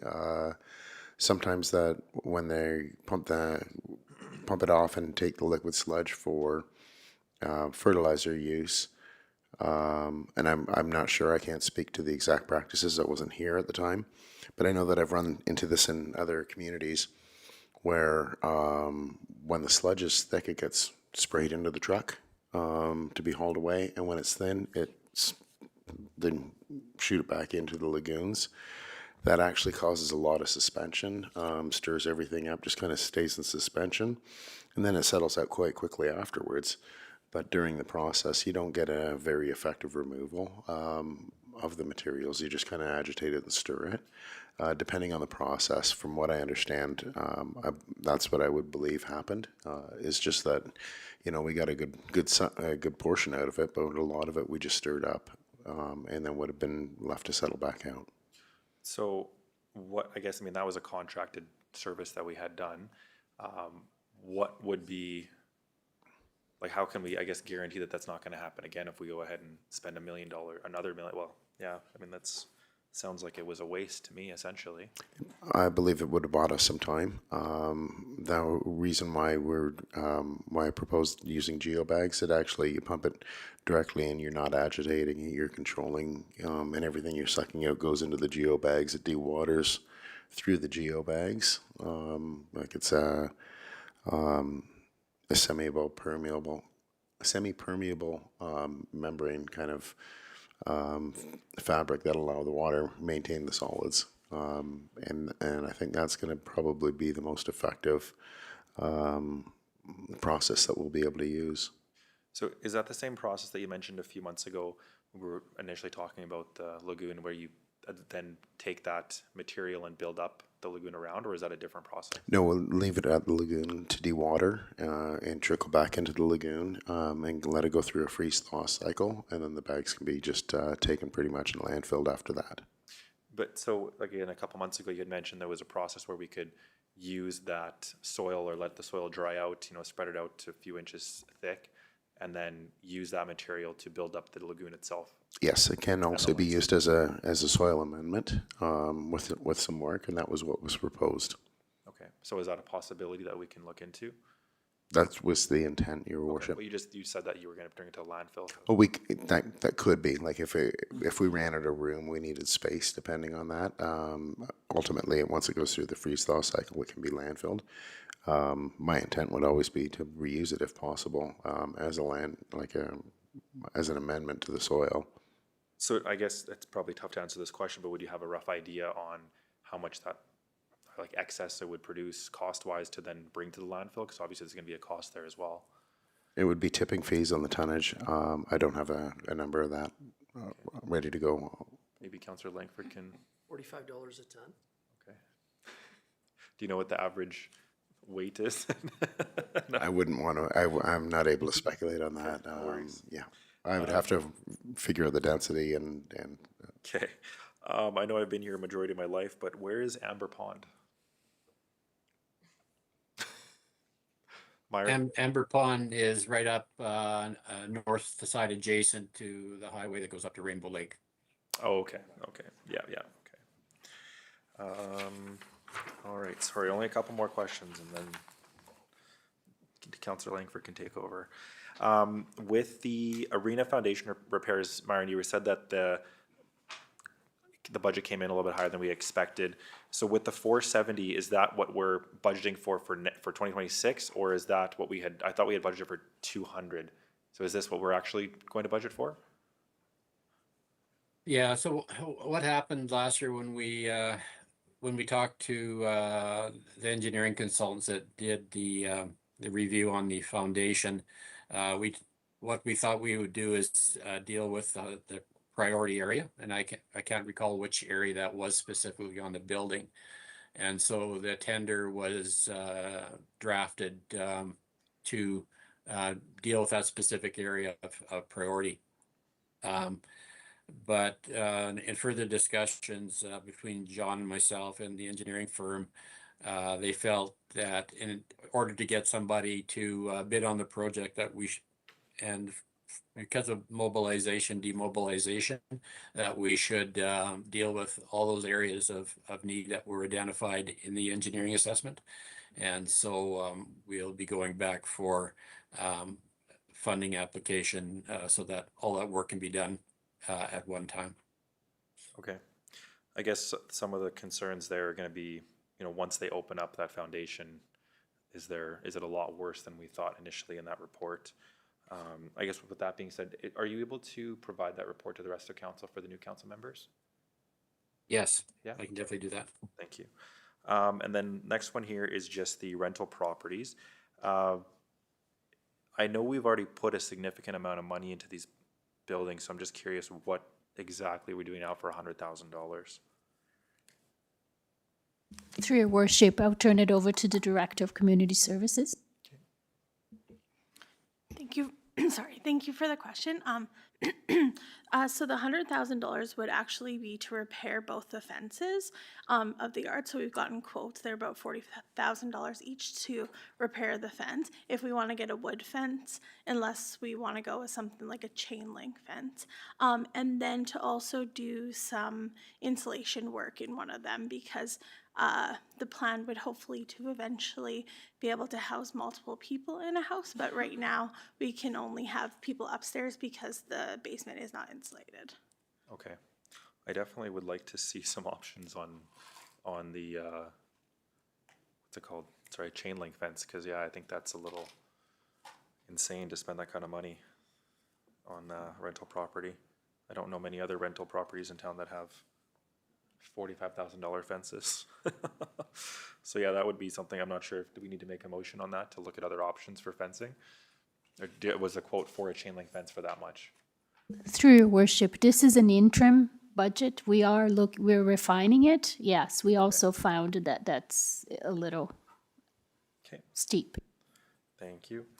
All right, last two, I promise. Sorry.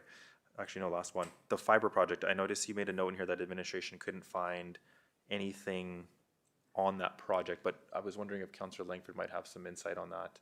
Yeah, so this goes back to the days before we had TELUS graciously agreed to bring fiber in for free.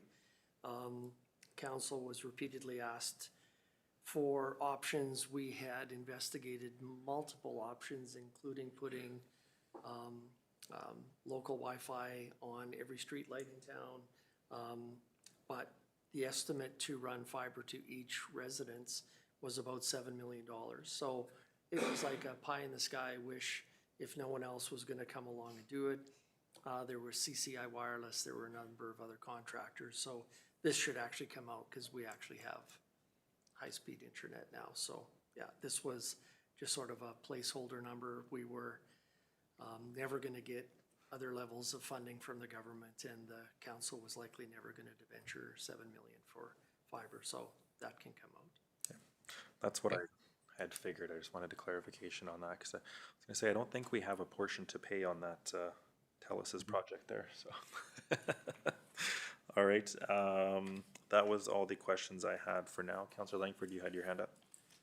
So, on the wastewater treatment facility study, given that we're now going with the lagoon cleaning, can we not just cancel that? Like, this was designed at looking at a wastewater treatment facility, like where we were gonna process it in-house. So, because we're now going a different direction, depending on how far we are in that project, certainly if we're allocating 167,000 for next year, I think we could just cancel that.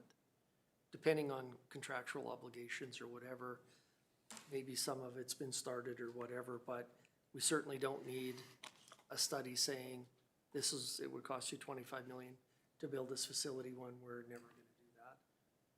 So, Your worship, through to Councillor, I did have a discussion with MNP, who is the engineering firm undertaking this study, and to find out the status. I did meet with them last fall when I was there, and they're continue to capture data. They're working with the province as well, gathering information. And what I was told, that the project will be complete next fall. John and myself are both on the same notion that facilities such as this would be is not required for a community this size, and that our lagoons would definitely serve well into the future. So this project is 50% grant funded. Unfortunately, unless it's council's desire, we should complete it. Unless we ask for a position on or a status update on it, and have the information that could be provided in a report at this time provided to council. That could be an option. okay, but we're not showing this as a carryover project. We're showing this as another 167,536.30 in 2026. Sure, 97 of that's coming from a grant, but 90,000 is coming from our utility reserve. So Right. they're not gonna present the report until next fall. Like, I don't know why we would proceed with this. And maybe that grant funding can be allocated somewhere else. Maybe it can't, but if we're never gonna spend it, we don't need to get it. And to answer the. Okay, I definitely will look further into that and see what options available for us on this. To answer the mayor's question earlier, the LGFF funding is set by the government. We get allocated a dollar amount. We then just have to apply to them to say, will this part qualify? So we still get the total amount. They need to approve what it's allocated for. Then going down to the 2007 Sterling Hydrovac, the debris tank. The only reason that we kept that Hydrovac when we bought our new one 5 or 6 years ago for 650 grand was because it was still in decent shape. It was worth nothing on a trade-in, but it's our sewer flusher. It's set up for flushing the sewer, but it just needs a water tank. It doesn't need a debris tank. So I'm wondering why we're spending 130,000 on a debris tank when we have a $650,000 Hydrovac sitting there. Through your worship, I've turned it John and over I to, sorry, Myra, to strategic initiatives. Your worship, to speak to that question, it is actually the debris tank. I took a look at it last week, and they material of the tank has gotten pretty thin, that the vacuum that it pulls in for sucking the debris up, it's actually kind of caved in the tank in sections. So it's kind of got some structural issues. The chassis on the tank is in really good shape mechanically, even though it's a 2007. It is quite robust. I believe it has 252,000 kilometers on it, so it probably has an awful lot of lifetime in it. And you're correct in saying that they are two different vehicles. This is the jet rodder, which we used to clean the sewer and sewer mains and catch basin clean out. And that's to buy another jet rodding truck. You're probably looking at close to 600,000 in today's dollars. So I think it's prudent that we investigate replacing the debris tank on it. There's a few mechanical issues that the mechanics had discussed with me, such as the back hatch that you use to open to dump everything out. The supports and the prop rods that hold the back hatch open, they're just rotted right out. It lives a hard life holding all that debris and the material in there. It gets parked wet, and it just kind of rots out over time. But I do think that replacing the debris tank would be probably one of the most fiscally responsible options. And I do believe the truck has enough life to support that reinvestment and extend its lifespan. I don't disagree with you on the truck, and that was one of the ones that I brought up when you brought in the vehicle replacement policy, that Public Works has done a great job maintaining a lot of our vehicles, and so it doesn't surprise me that the chassis is in good shape. But this is a sewer flusher, so we don't necessarily need to suck up debris with it if we have a hydrovac that's just sitting there. So I've actually run flushers before, and so you've got the reel on the front and the jet, and you're pushing that down the sewer line, but you may be bringing some debris back, but we also have a functional hydrovac that probably is just sitting in the shop most of the time. Yes, but I'm still going to state that they're two different vehicles. The hydrovac has a blower on it and pretty much a high pressure washer, a hot seat with a 1,000,000 BTU heater on it, whereas the sewer cleaning machine has a fan driven vacuum system, and it has a piston pump which punches out a lot more pressure than the hydrovac, and it includes the reel on the front and stuff like that. So when you bring the material back, you have the snorkel down in the catch basin, and the debris you bring back, or your catch basin or your manhole, so the rags and the grease and stuff that you're bringing back, you send it in and you bring everything back to the manhole and you use that same truck. So we would either need another jet rodder attachment added to the hydrovac, or you'd have two vehicles working needed to do the one job. Okay, but we sewer flush for 2 or 3 weeks a year. And before we got the new hydrovac, this old one was our hydrovac that also had a sewer flushing attachment on it. So I'll leave it to administration to determine, but that new hydrovac sits in the shop a lot of the time. And sure, it's a useful tool that the town needs, but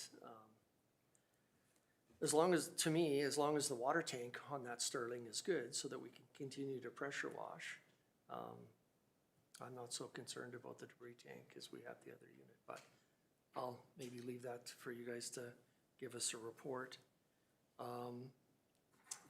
Then on the rental properties, I also questioned that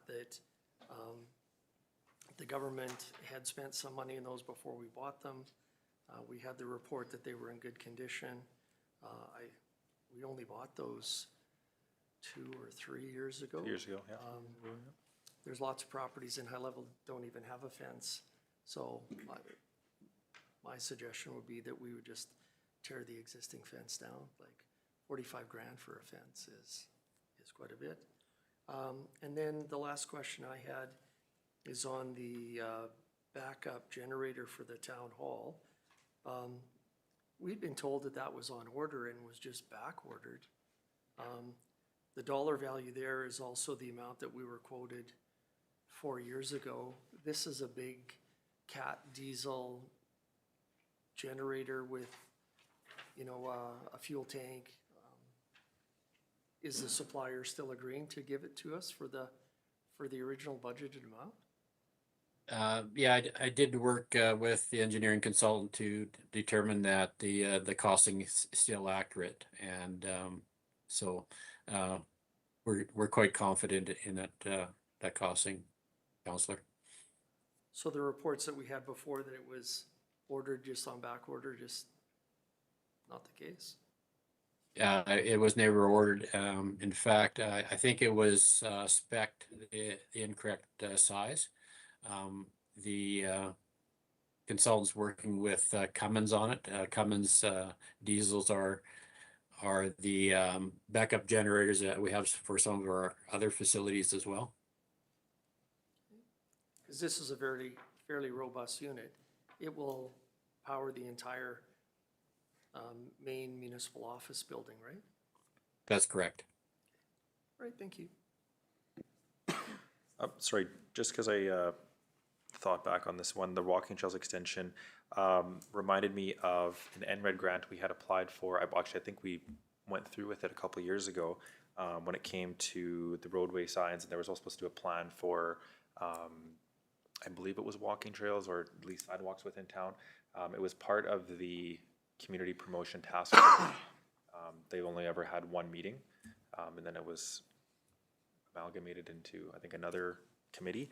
However, I think that Logan in planning had initially started this grant. I'm just wondering, can we look into that to see what the status is? Because I'm just, you know, you mentioned doing a study on the current walking trails we have, and I think we might potentially have one. So just before we move ahead with that. So. Deputy Mayor? Sorry, Oh, I had sorry. one additional comment, sorry. And we went through the same thing last year. We're told that this is an interim capital budget, but then we were told all capital spending was suspended pending the outcome of the audits. And I don't want to go through that cycle again. Like, there's a lot of things in here that we're definitely going to go ahead on.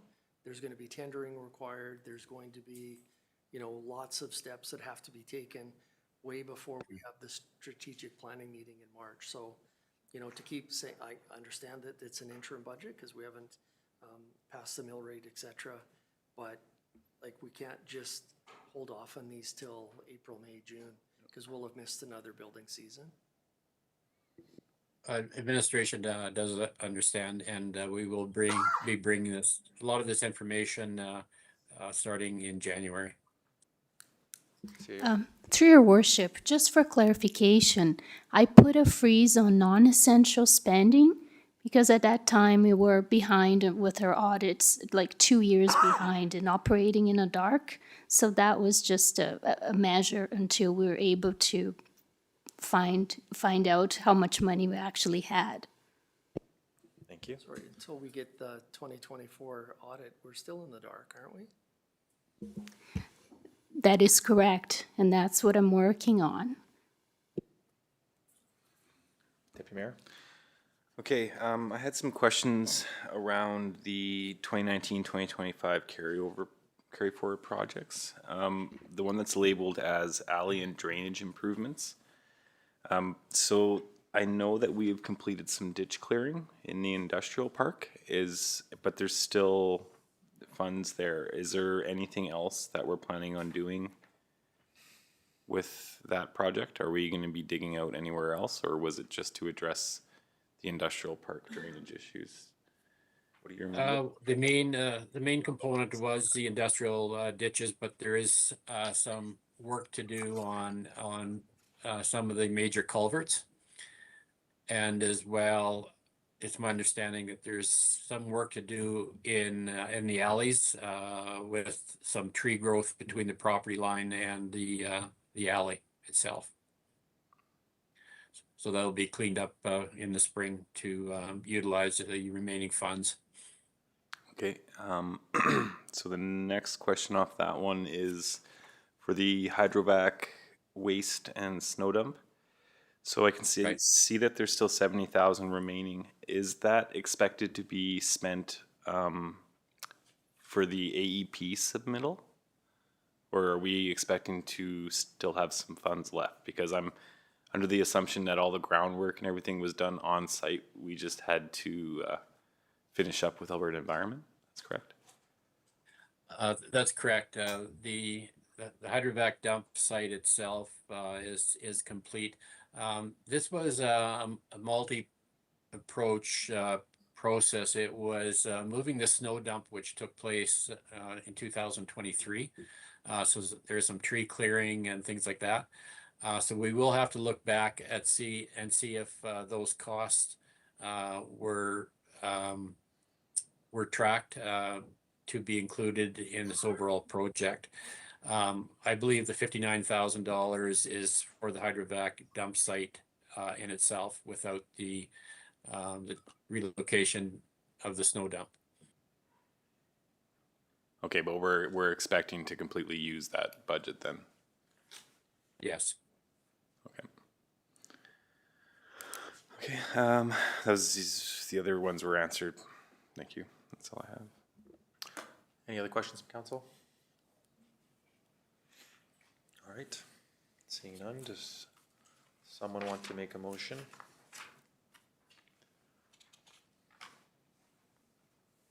For either of the three options or amendments? Councilor Forrest, do you have a, which, oh. Okay, no, I was asking for a motion.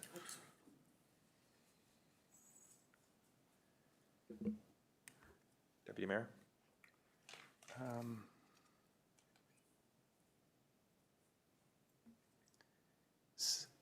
Okay, I will make the motion for option 1. That council receive the summary of carryover projects as outlined in Schedule A as information, and that council adopt the interim 5-year capital plan for 2026 to 2030 as presented in Schedule B. Thank you. All in favor? Carried. Thank you. Thank you, Myron. Thank you. All right, so 13.3.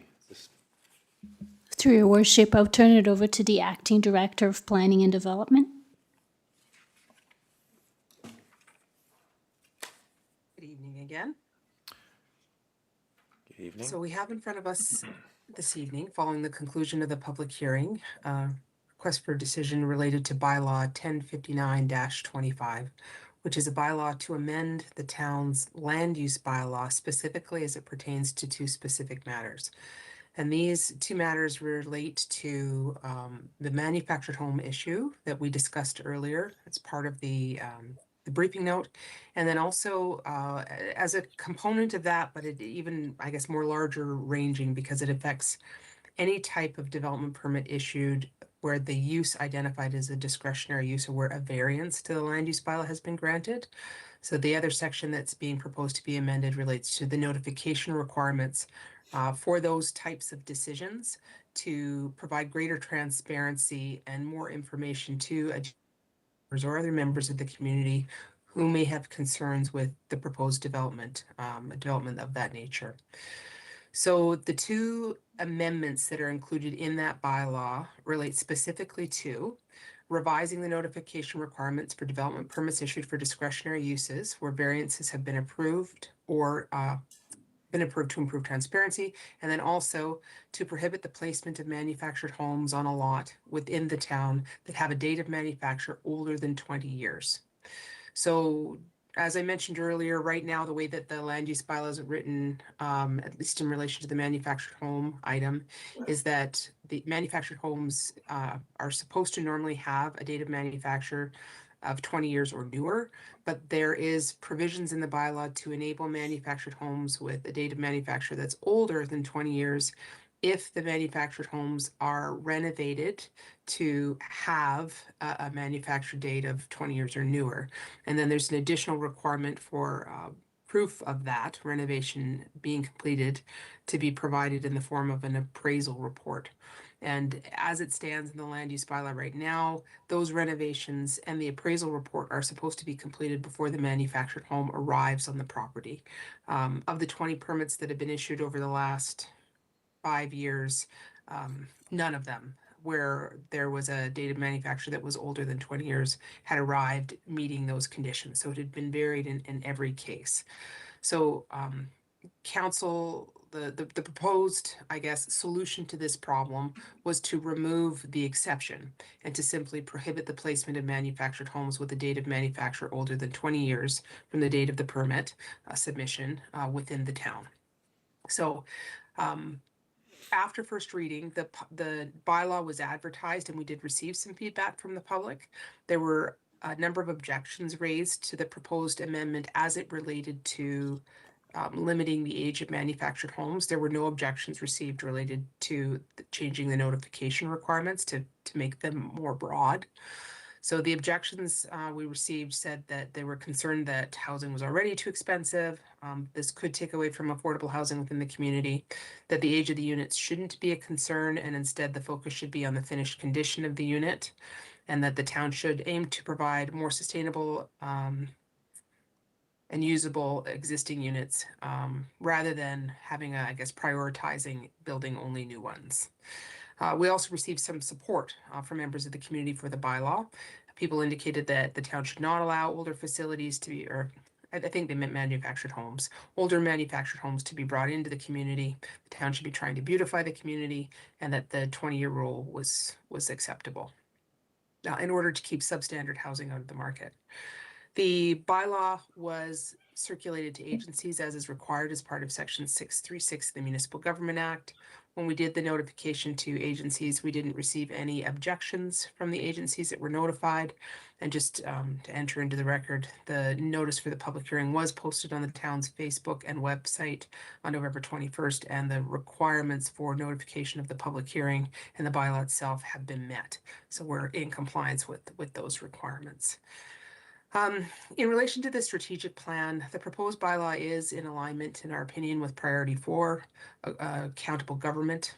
And this is because it is intended to improve transparency regarding the issuance of permits of some types, generally speaking, discretionary permits or situations where a variance might be considered to be granted.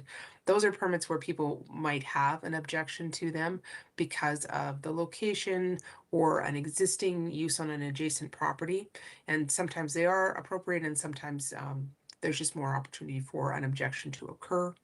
So this expanding of the requirements for administration to provide notice of these types of decisions to adjacent property owners should improve the effectiveness of administrative communication and collaboration specifically. We're not confident that the proposed amendment is in alignment with priority 3, resilient community, in the strategic plan. And this is simply because of the potential impacts on housing affordability within the community. And, you know, I can't agree or disagree with the comments from council as we were going through the briefing note. It does seem like the costs, especially in high level, to undertake the renovations necessary to bring these units into, you know, that alignment with the 20 years effective date seems to be quite expensive within the community. But there's also a reason why we've had 20 development permits for manufactured homes over the last 20 years too, or last 5 years as well. And I'm not confident enough about why we are seeing that as the preferred form of development right now to be able to speculate about the affordability issue. But it does seem to be what the community is asking for because it's the types of permits that we're receiving right now. So it's just some of the data for council to consider. I can't speak with confidence to why there is that trend, but we suspect that there is a relationship between that and not only affordability, but I think availability of housing units. I think that's part of the challenge too. So, taking that into consideration and also considering the recommendation in the 2025 Housing Needs Assessment, which identifies improving affordability and livability as a top priority to retain workers and to enable there to be more choice within the community and opportunities for people to stay long term, we think that that is a consideration that council may want to prioritize. Additionally, your municipal development plan has some policy direction in it that relates to encouraging the provision of a variety of housing options, types, and prices to meet the needs and range of demographics and socioeconomic groups within the community. Manufactured homes certainly do help to do that. You know, whether or not they need to be manufactured homes that are older than 20 years from the date of manufacture, that is something for council to think about. In terms of financial implications,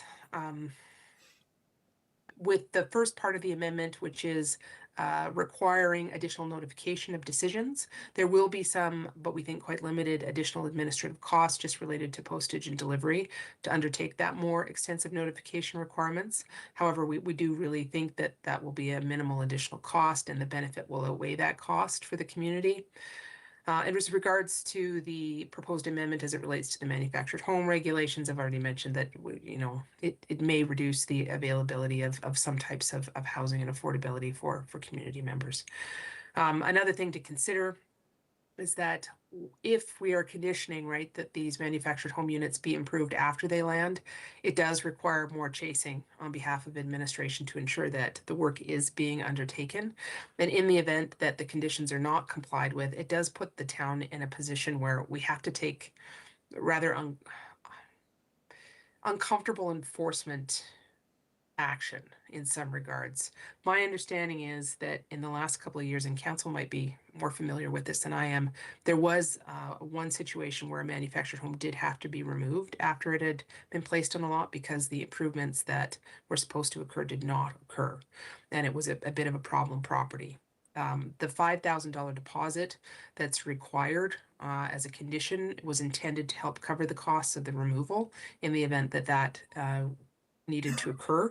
And the information that we were provided from the previous planning and development manager indicated that that was sufficient to cover that cost, but it does seem a little bit low to us, so I'm not entirely sure. So either restricting, no longer allowing a manufactured home to be placed on the lot before the renovations occur, that option, or just not allowing manufactured homes with a date of manufacture older than 20 years would potentially minimize enforcement action or costs associated with that particular condition or addressing compliance with that condition going forward. So you see the options in front of you. That council's any questions about the information we've presented or the bylaw as it's presented today, we're happy to take those. Thanks, Jane. Well, I think, you know, we started discussing this a little earlier before the public hearing, but I don't, you know, and I think going forward, or in the past when we had passed first reading, I don't know if council was given the proper information before we actually went through with that, especially when it comes to like effective age and things like that. But I don't necessarily agree with the 20-year mark, because when you have an effective age of a home that say is 20 years, or, you know, I think majority of the homes that are within the trailer park we're essentially talking about, a lot of them have been updated and have relatively low effective ages, which is a good thing. A lot of those trailers are from the 90s. And when we try to implement this now, that obviously, I know Deputy Mayor had alluded to the affordability of those homes being from the 90s versus the early 2000s isn't a huge difference, but I still think maybe the availability is the option there. And that's when we look back at affordability and availability, that's something we need to consider when we are trying to attract more housing into the town. So essentially, you know, the cost might not be a huge difference, but again, availability might be. And going back to effective age versus actual manufacturer age, I mean, you could have, say, a house that has an effective age of 20 years old or 10 years old that looks brand new just with the renovations that have been done to it. Whereas if we have a house that's, you know, under 20 years old, that house would pass under this bylaw, but might not be kept up as you would hope, and could be, you know, falling apart in the next couple of years. Whereas I think one of the things we need to implement is continue with the effective age, but also look at the economic life, because that's something that I think is going to be more of a driver when it comes to how long these mobile homes or modular homes are actually going to last on that property. But also just going back to their safety codes and make sure that's compliant. I know it's going to be an administration thing to deal with in the future, but obviously the follow through and compliance has been an issue in the past. We mentioned also having the renovations completed before it actually comes to the lot. In a perfect world, that would be ideal, but from where these trailers are coming from or modular homes are coming from, I don't think they have the proper access to renovate them at the the property that they're at currently, and that's why they're being moved into certain areas of town and then renovated because of the cost. So obviously, if one of these trailers comes in from Rainbow Lake or Fort Vermilion, well, they now have to essentially cover the travel costs of the contractor or themselves to ship all the supplies to those places and then have it renovated there and then move to town. And then when you have it moved after it's renovated, you obviously have the issues of it shifting. There's been many times where houses or modular homes have been moved into town and they've had major shifting issues with the siding, if they put drywall in there. There's so many different things that can happen, just adding to the cost of that total investment. So some things we need to think about. We talked about earlier with dealing with the actual applicants or the people who are applying for these, or the homeowners that are dealing with renovating these homes and following through. I think if they have the proper understanding of what council's expectations are, our bylaw expectations are, I don't think they'll have an issue. I mean, again, in a perfect world, not an issue dealing with it. But when we're coming back, years later saying, hey, this wasn't done, that's also something that I just think needs to be enforced. But again, we're addressing that and recognizing it here today. But going forward, those are my thoughts on it. And then just for the public's education on the effective age, it isn't the year the home was built. It's a measure of the home's actual condition today. So again, if it's renovated, say it's a 30-year home, it could actually be renovated up to look like it's only 5 years old, which is fairly common practice. And then that extends its economic life, which could be anywhere from 5 to 40 years, really. So again, something that needs to be considered when we're looking at these. So when we're trying to cut off the deadline of a 20-year-old home, it really puts a handcuff in a lot of options for affordable housing when it comes to that. Hopefully that made sense. Council, anything to add? Deputy Mayor? So with my thoughts on this is I understand the affordable housing, and I've already said it, that the renovation costs in high level for anything are through the roof. Myself been going through a renovation for the past 5 years. Something that should have cost 30 has cost me 60 to 80, right? It's the inflation costs on renovation materials after COVID is ridiculous. So that part of it is a blaring problem for me right there. It's not really a huge savings. But I look at this with this bylaw, the amount of extra work that will be created with us following through correctly moving forward. So we're gonna have to police this, and it's gonna be hopefully this doesn't blow up and it becomes an everyday thing where we need to hire a full-time inspector, because those inspectors, in order just to carry a home inspection license, you have to pay the government for every inspection that you do, and it's thousands of dollars. So then you're passing those costs on to the homeowner itself as well. So those costs are quite high. With the way the bylaw is, I would like to see the 20 years stay in there, but I would be okay with it saying effective age on time of arrival, because I agree that if we just say 20 years, that creates some problem, but I just don't want to see us getting to the point where, they move we'll say a 1980s trailer here, park it on a lot, right? As you said, when you're moving older structures like that, they creates a whole mess of problems. So we end up with those properties on site in position, and then they're determined to be, unlivable due to damage, right? So now, like administration had said, the $5,000 doesn't cover the removal of that building, right? So there's a lot of liability and stuff that the town is carrying, in my opinion, by allowing these sort of structures to be moved to town before their effective age is around 20 years. So, like I said, I'm okay with us more so having it where the effective age on time of arrival is 20 years, because that still allows people to have that option. If they have to make arrangements to have it, you know, move to someone's farm while they complete the renovations, you know, that's creative thinking. People do it every day. But I think it's a dangerous game for us to be in as a municipality, having to worry about carrying the costs of remediation and stuff. Thanks, Dr. Mayor. Just correct me if I'm wrong, Jane, but when it comes to the inspection report, does that a cost to the town? I'm confused. Yeah, so that. It is not. Okay. Yeah. So I guess I'm a little So they are responsible for getting the appraisal done to demonstrate that they've undertaken the work that they need to do. And then just like any development, right, when you are undertaking renovations that would require Building and Safety Codes Act approvals, you as the proponent or developer are responsible for going through that permitting process and having the inspections undertaken as part of that process. Yeah, okay, that's what I thought. So I guess I'm just confused What I was referring to was the cost of those inspections is quite high on property owners. I don't know if you've ever seen one of those come through. Like they're thousands and thousands of dollars. So it's.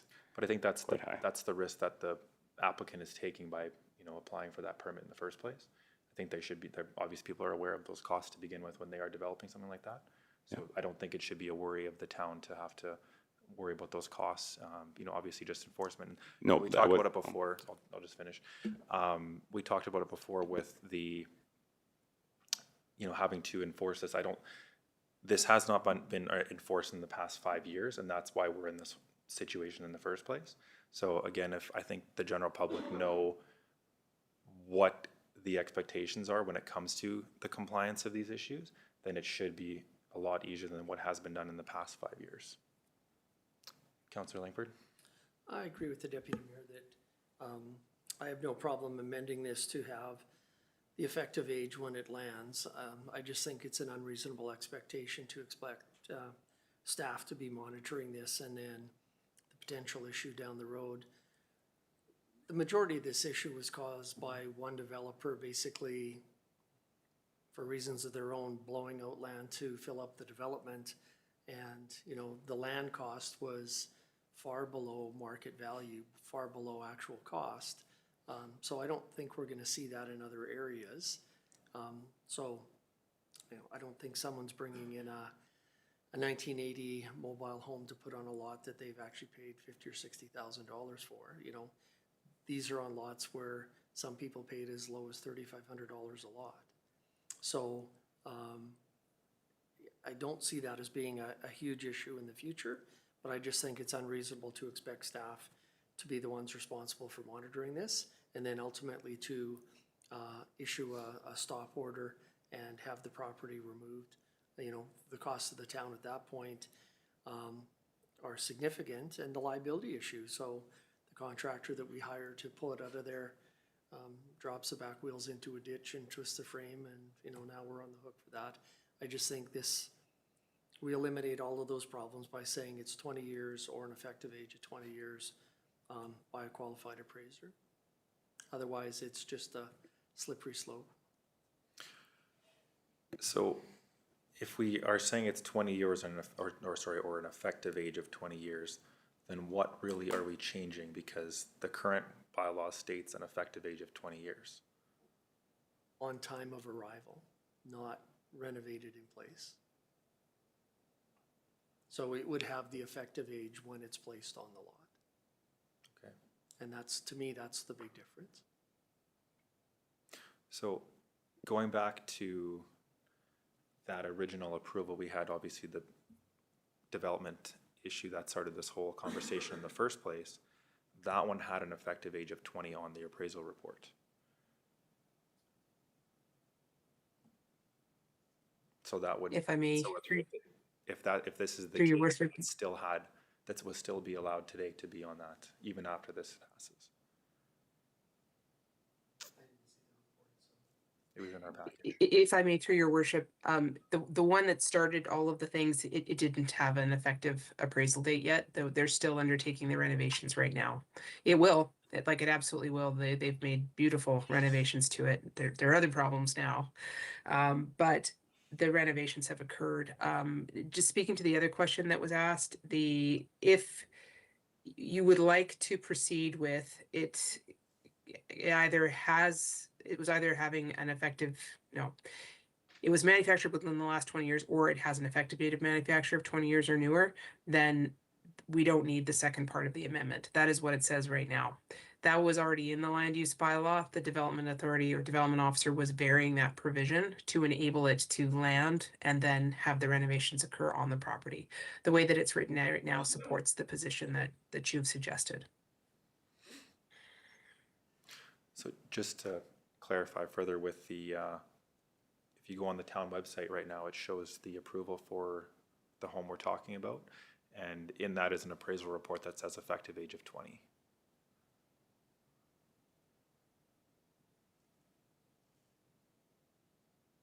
There's a condition that requires them to provide it. No, I understand they that, haven't but if you look provided at it the yet. full PDF, Oh, so yes, so what it says, there is a report that's prepared as part of it that says these are the things that you need to do in order for it to have an effective age of 20 years or newer. So that was one of the application requirements, is that they essentially provide a plan indicating what it is that they'll need to do to get to that point. And then they have to undertake the renovations and then have it re-inspected to ensure that it does. My apologies, yeah. okay, thank you. Well, I would like to see, again, you know, we already talked about it having an effective age of 20 on time of arrival. Jane, you know, obviously said that that's already in there. However, I still don't agree with the 20-year policy. I would like to see it possibly extended to at least 25, maybe 30 years.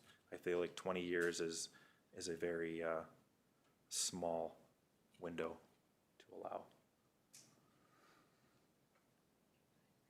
So I guess am I allowed to put a motion forward for that? Okay. All right, I'm gonna put a motion, I will put the motion forward to, I guess we'll about to take this back for recommendation before I put a motion, right? Is that correct? Yeah, okay, so we'll table this for now. Don't we have to vote on what's in front of us? It was recommended by the administration to table the consideration. Okay, but I also For see second and third. council options to do second and third readings. So wouldn't we? But we would, Wouldn't we have to not? We'd have to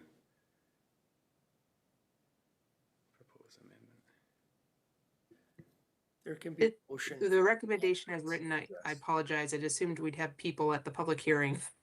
We did not, but I think it could be just slightly amended to table second and third reading and direct administration to bring you back a revision or a revised bylaw that reflects the conversation that you've had this evening for your consideration. We could even give you a couple of options.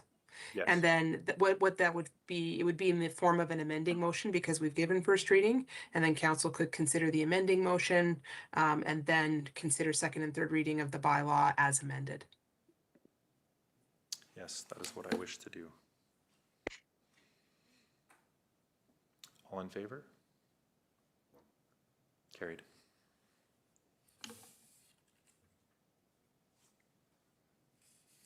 All right, moving on to 13.4, residential, commercial, and industrial land needs assessment.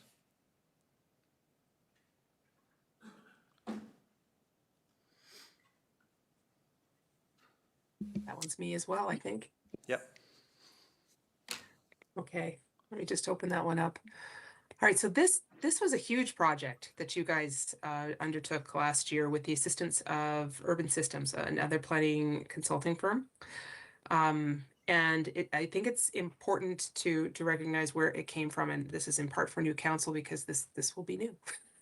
So as part of the executed agreement for the CMHC Housing Accelerator Fund, and in collaboration with Urban Systems, the town undertook the preparation of a residential, commercial, and industrial needs assessment to have a better understanding of what the state of residential, commercial, and industrial needs within the community were. This was something that you needed to do. It was one of the milestones that was identified in the Housing Accelerator Fund. That's what HAF is, Action Plan under Initiative 7, Housing Needs Assessment. So it was something that the town committed to as one of the items that helped you qualify for the grant. So there's a number of initiatives within the grant allocation contract that we have to keep moving forward with in order to ensure that you continue to have access to the grant funding to further housing development within your community, and this is one of those milestones. So it is an excellent report. It's long. It's very comprehensive. It does provide an overview of what the current situation is within the community, and then some information about what the expected trajectory will be in terms of your needs going forward. You have to take into consideration the fact that this is to some extent using, you know, the best available data that they have access to and we have access to, and putting things through the models, and then also doing a little bit of crystal balling of things, coming up with what some different growth scenarios are in order to project what your housing needs are going to be going forward. And that's sort of assuming that things will stay status quo and or you will be moving in the same trajectory. So I know things have changed a little bit in the community in terms of employment opportunities. Hopefully things will change again in the next couple of months in relation to some of those things. And we'll just have to adjust as we go forward to see how we need to adjust some of the recommendations in this report too.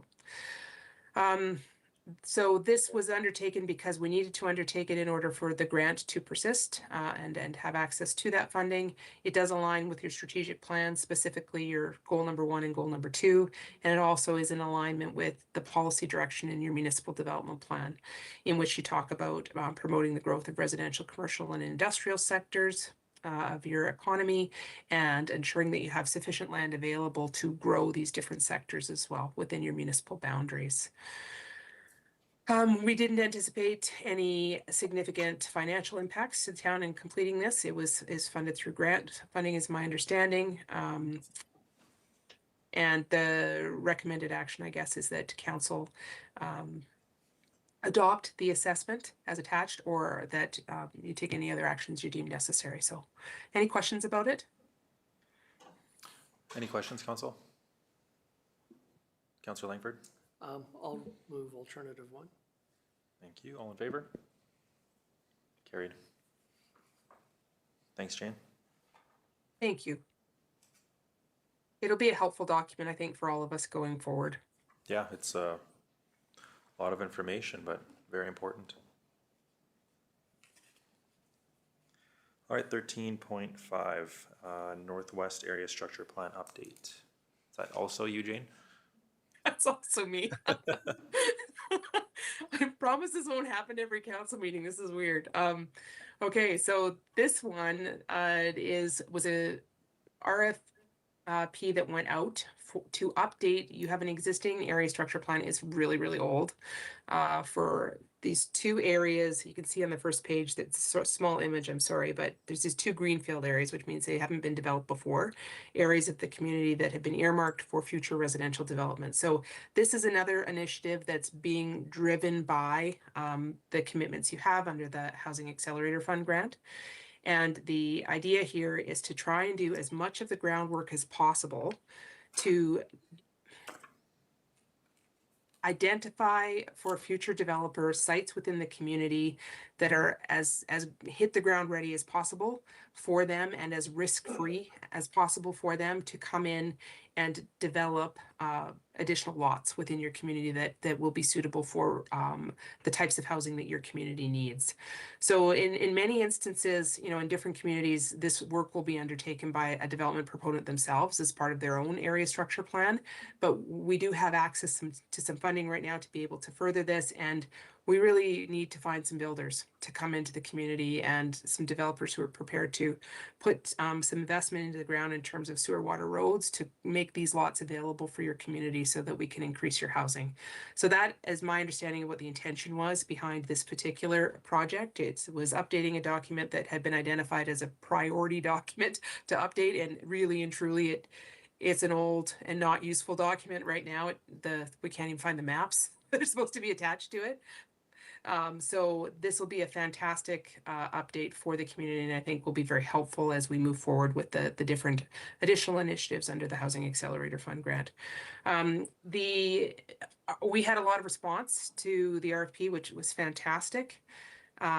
We had 6 companies respond. The proposals were very competitive. They were fantastic. That's not always the case. The proposals were scored based on the criteria that was identified in the RFP, and then we shortlisted 3 companies who were then interviewed. And we went through that interview process because even though the costing, there wasn't that great a range in the costing, the deliverables were different. So we needed to ask for a little bit of clarification about what exactly it was that you would be getting for the money that you had allocated for this project, recognizing that we don't have extra money for extra things. So we just wanted to provide them with the opportunity to give us a little bit more clarification about the scope of the services that they were including within the quoted amount. And that was helpful for us because it wasn't really comparing apples to apples in each case, because they were just a little bit different. Following the scoring and interview process, Urban Systems was identified as the firm with the highest overall score. And so our recommendation, I guess, to council is that you consider awarding the contract to Urban Systems. There's some additional information in the RFD there about the analysis and risks and benefits. I can go into that if you have any questions about those things. But yeah, it was a good process. Thank you. Councillor Langford. So in the recommendation, it says funded through the NRED, but isn't this through the Housing Accelerator grant? No, this is NRED. This is a separate grant. Yep. Sorry? So it's a deliverable it's something that we have to complete as part of the requirements for the other grant, but the funding for this came from a different grant. All right, thank you. Yeah, I believe we had passed this last year. Right? Yeah. Thank you. Council, any other questions? No? Okay. Can I have a motion, please? Councillor Langford? What is your motion? Option 1? Okay, thank you. All in favor? Carried. All right, 13.6, buyout lease Chevrolet Silverado. Through your worship, I'll turn this over to strategic initiatives.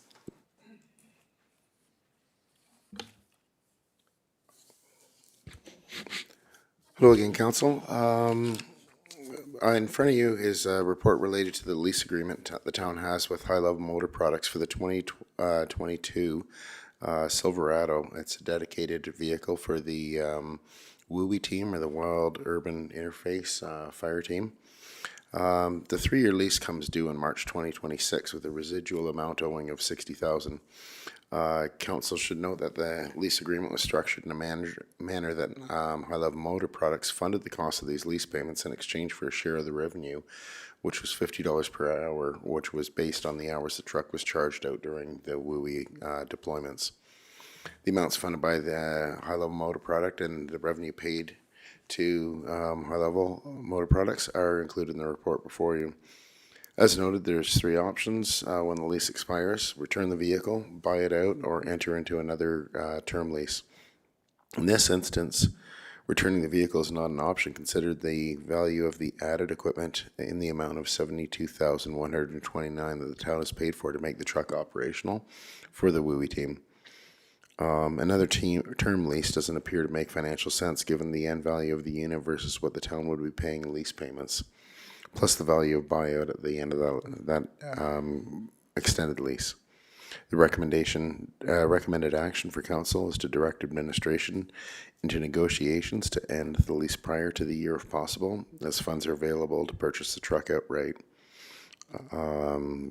And I guess that I can answer any other questions right now. Any questions, council? Deputy Mayor?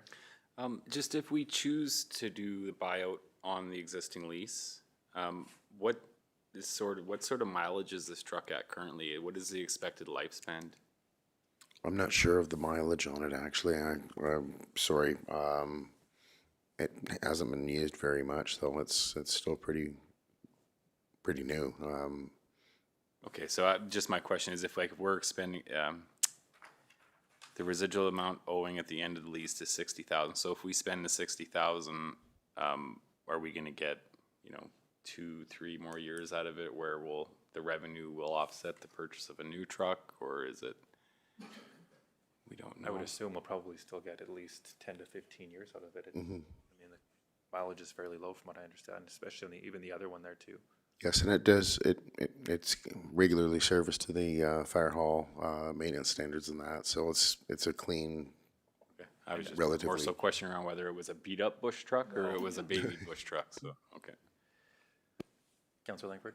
In either event, based on the information provided, the truck has generated over $440,000 in revenue, of which the town has kept $330,000 of that. So it's more than paid for itself several times over. I think it only makes sense to buy out the lease. Yeah. Any other discussion, council? Or Deputy Mayor? I'm prepared to move option 1. Okay. All in favor? Carried.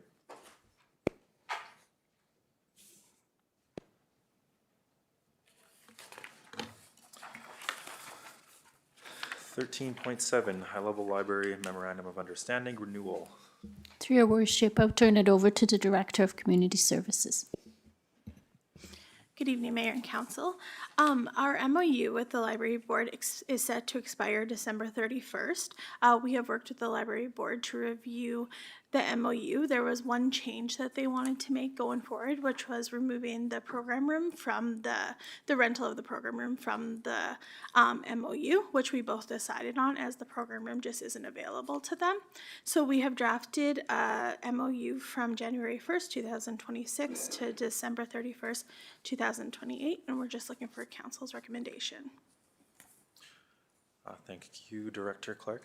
I just noticed under line 18, there's a reciprocating sentence there. It says a fob and subsequent access will be issued and determined at the discretion of the Chief Administrative Officer. There's one word that's different, but it does state it twice in there. Number 18.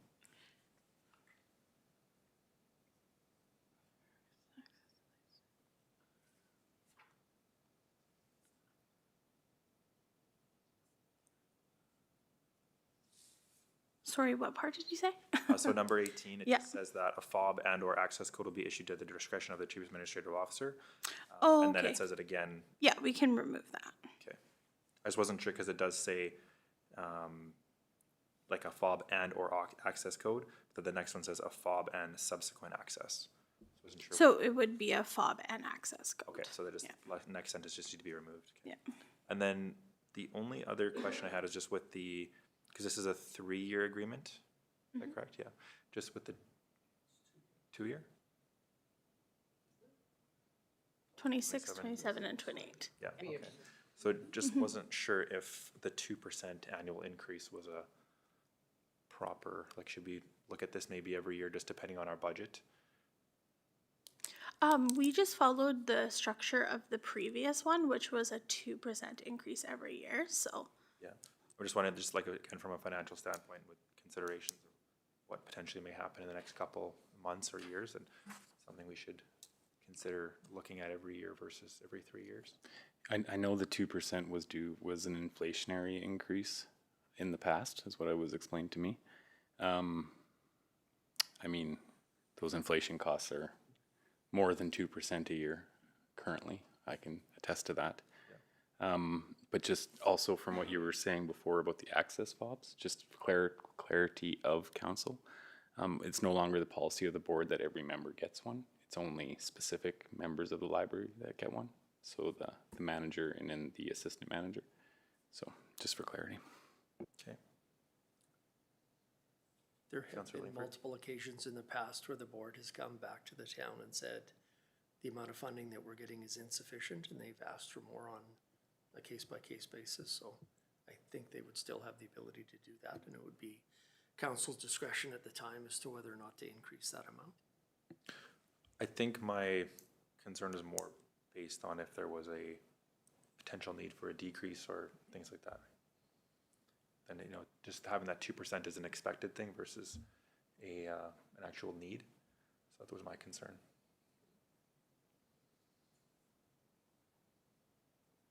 Okay. Any other questions from council? Okay. Can I have a motion, please? Councillor Mercury? Alternative number 1, okay, all in favor? Carried.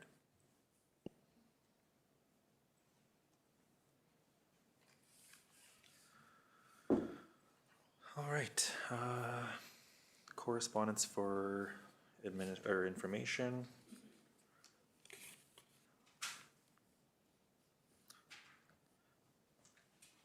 Any discussion on that, or some move for information?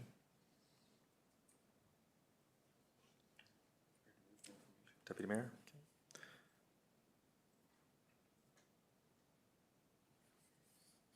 Do we need a motion for both items? Yeah, okay. I have someone else move 18.2, please. Councillor Forrest.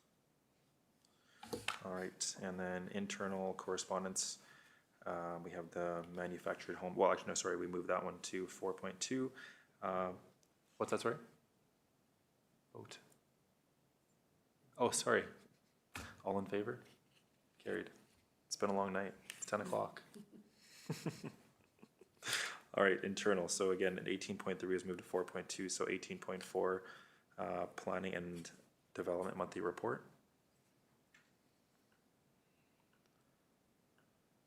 This is the last one from me. And I think this one is just for information. So it's probably been a couple of months since council's seen one of these. And if our format is a little bit different than you've seen before and you prefer a different format, just let us know and we'll revise going forward. What we tried to do is just give you a snapshot of what planning and development has been up to over the last little while. Specifically in relation to some of the current planning things, so that would be subdivision and development permits. We provided a monthly total as well as a year to date, just because it's December, to give you an idea of what's been going on over the year. In relation to subdivisions, we didn't have any new applications this month, but year to date, there's one new application that went through the process and was conditionally approved. So we're just waiting on compliance with those conditions. And we do follow those very, very closely. It's easier to do with subdivisions than development permits because they can't get the new lot registered until they have demonstrated they've satisfied all those conditions. So it's easier. And then we have one file that was endorsed. So 2 applications this year. That's it. Development permits a little bit busier. In November, there were 24 permits issued. There's 3 that are in process, so that pending. Of note for you, some of you will be aware 22 of the 24 development permits were for roof-mounted solar panels. So that land use bylaw amendment that was approved at the last meeting enabled us to issue those development permits for the solar panels, and they have been issued. A year to date, you've had 56 permits issued, 3 permits pending, and then 3 permits were withdrawn either to be brought back as we get closer to construction season or, well, waiting on information. The breakdown was 4 residential, 18 commercial, 7 industrial, and then 33 accessory buildings. And that's the whole gamut of things. So it includes the roof-mounted solar panels and all of those things. And then we just gave you a little bit of information about what the department's been up to over the last little while. So there was the RFP and bid review for the Northwest Area Structure Plan update. There is currently underway a review for another land use bylaw amendment application that will be coming forward likely in January. We were waiting some additional information to be provided. It's for a commercial site, and that information has been provided, so stay tuned. That'll be coming back early in the new year. There are some ongoing enforcement files that we talked about related to some of the issues we talked about tonight, but there's some others as well. And we're just working with bylaw in order to address those and move those files forward. There is work underway all of the time for the Housing Accelerator Fund in order to meet the deliverables that are the town committed to, and to try and work towards getting those new residential housing units online. And I think we'll probably have some additional conversations in the new year too about what we do to try and encourage builders to find High Level as fantastic a place to live and build, and a safe investment, as the rest of you do. So there's ongoing work that's underway, and then additional work that will take place over next year. The needs assessment is completed as of tonight. Thank you very much, Council. And then we're just about wrapped up some modernization and permit fast tracking work that's being undertaken in order to develop a new online development permitting system. So you guys launched a new GIS, public and internal GIS program that will enable people to sort of see what's going on and have a bit more information about the lay of the land and some infrastructure. And then internally, it's got a lot of capability. Part of it is planning and development, but it also is a very great tool for Public Works too, and throughout administration. So the part that is most pertinent to what we're working on right now is just getting the permitting piece online. It's all been built. We just have to run a couple of tests, and the expectation is that by the end of December, that will be live. What else? High Level Mackenzie County, IDP, ICF, RFP, and bid review. I think we'll be having some further discussions about that in the next week. Land use bylaw amendment for the solar collectors, that is now completed. And then the briefing note regarding manufactured homes presented this evening.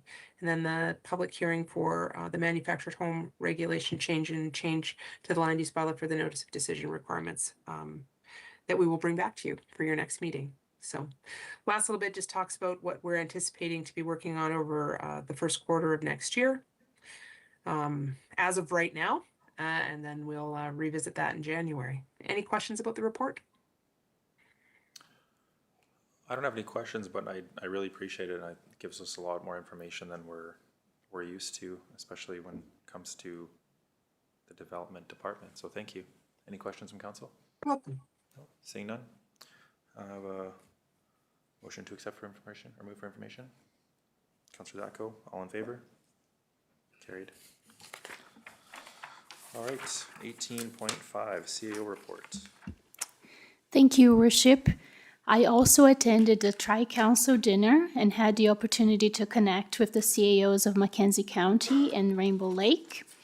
And I continue to work with our internal and external team to finalize the 2024 audit and to prepare the capital plan and operating budget for council's consideration in the new year. Thank you. Any questions for the CAO?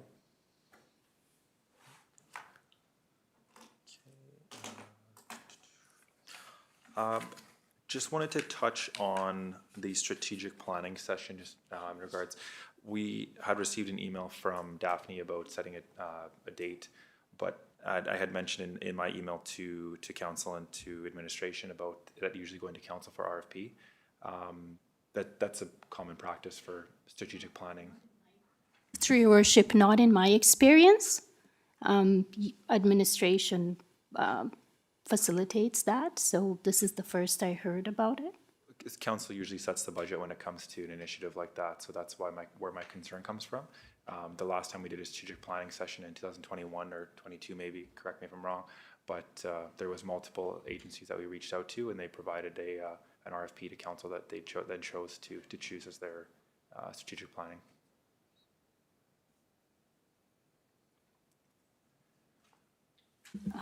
Through your worship, so the intent was to have the strategic planning session earlier, but we weren't able to. So then didn't complete these audits. Like I don't need to go back into that. That's fine. I just, like I said, it's again, So in my experience, usually council sets the direction, and then administration delivers. So if council needs a strategic plan, administration goes and bring a facilitator. Council needs orientation, administration brings that. So this is the first I heard that you have a different practice here. to backtrack on that, then I guess I don't remember council deciding on a directive to have a strategic plan. That all came from administration. And then again, under my understanding, we were gonna have an RFP presented to us with multiple options to choose from. That's again, common practice from what I'm used to. So, in looking in the past, council had a strategic planning sessions and a plan every 4 years. So, that's the information I could find, and we can have more discussion offline. I will. Yeah, again, I mean, just, again, that's a council initiative and a budget discussion, so before we just continue to choose one person or one firm to offer these services, I think we need to, you know, look at our options when it comes to this. It is, again, public funds that are paying for this, so. Councillor Langford? Yeah, and the current one, what we have, which I think runs through 2026, was $60,000 or $70,000. The one contractor was like 190 grand. Like there was a wide range of options out there, but it was council's decision on who to pick, because this is council's primary overarching guide for the next 4 years or whatever. And I don't recall seeing a line item in the budget for 2026. So I'm not sure where the funds would come from. Yeah, I mean, that's a great question as well, unless it may be hidden somewhere under the consulting line. All right, any other questions for the CEO? Seeing none, can I have someone accept her report? Councillor Mercredi, all in favor? Carried. All right, question period. Anyone in the public like to ask any questions? Seeing none, I will have a motion to recess to in camera.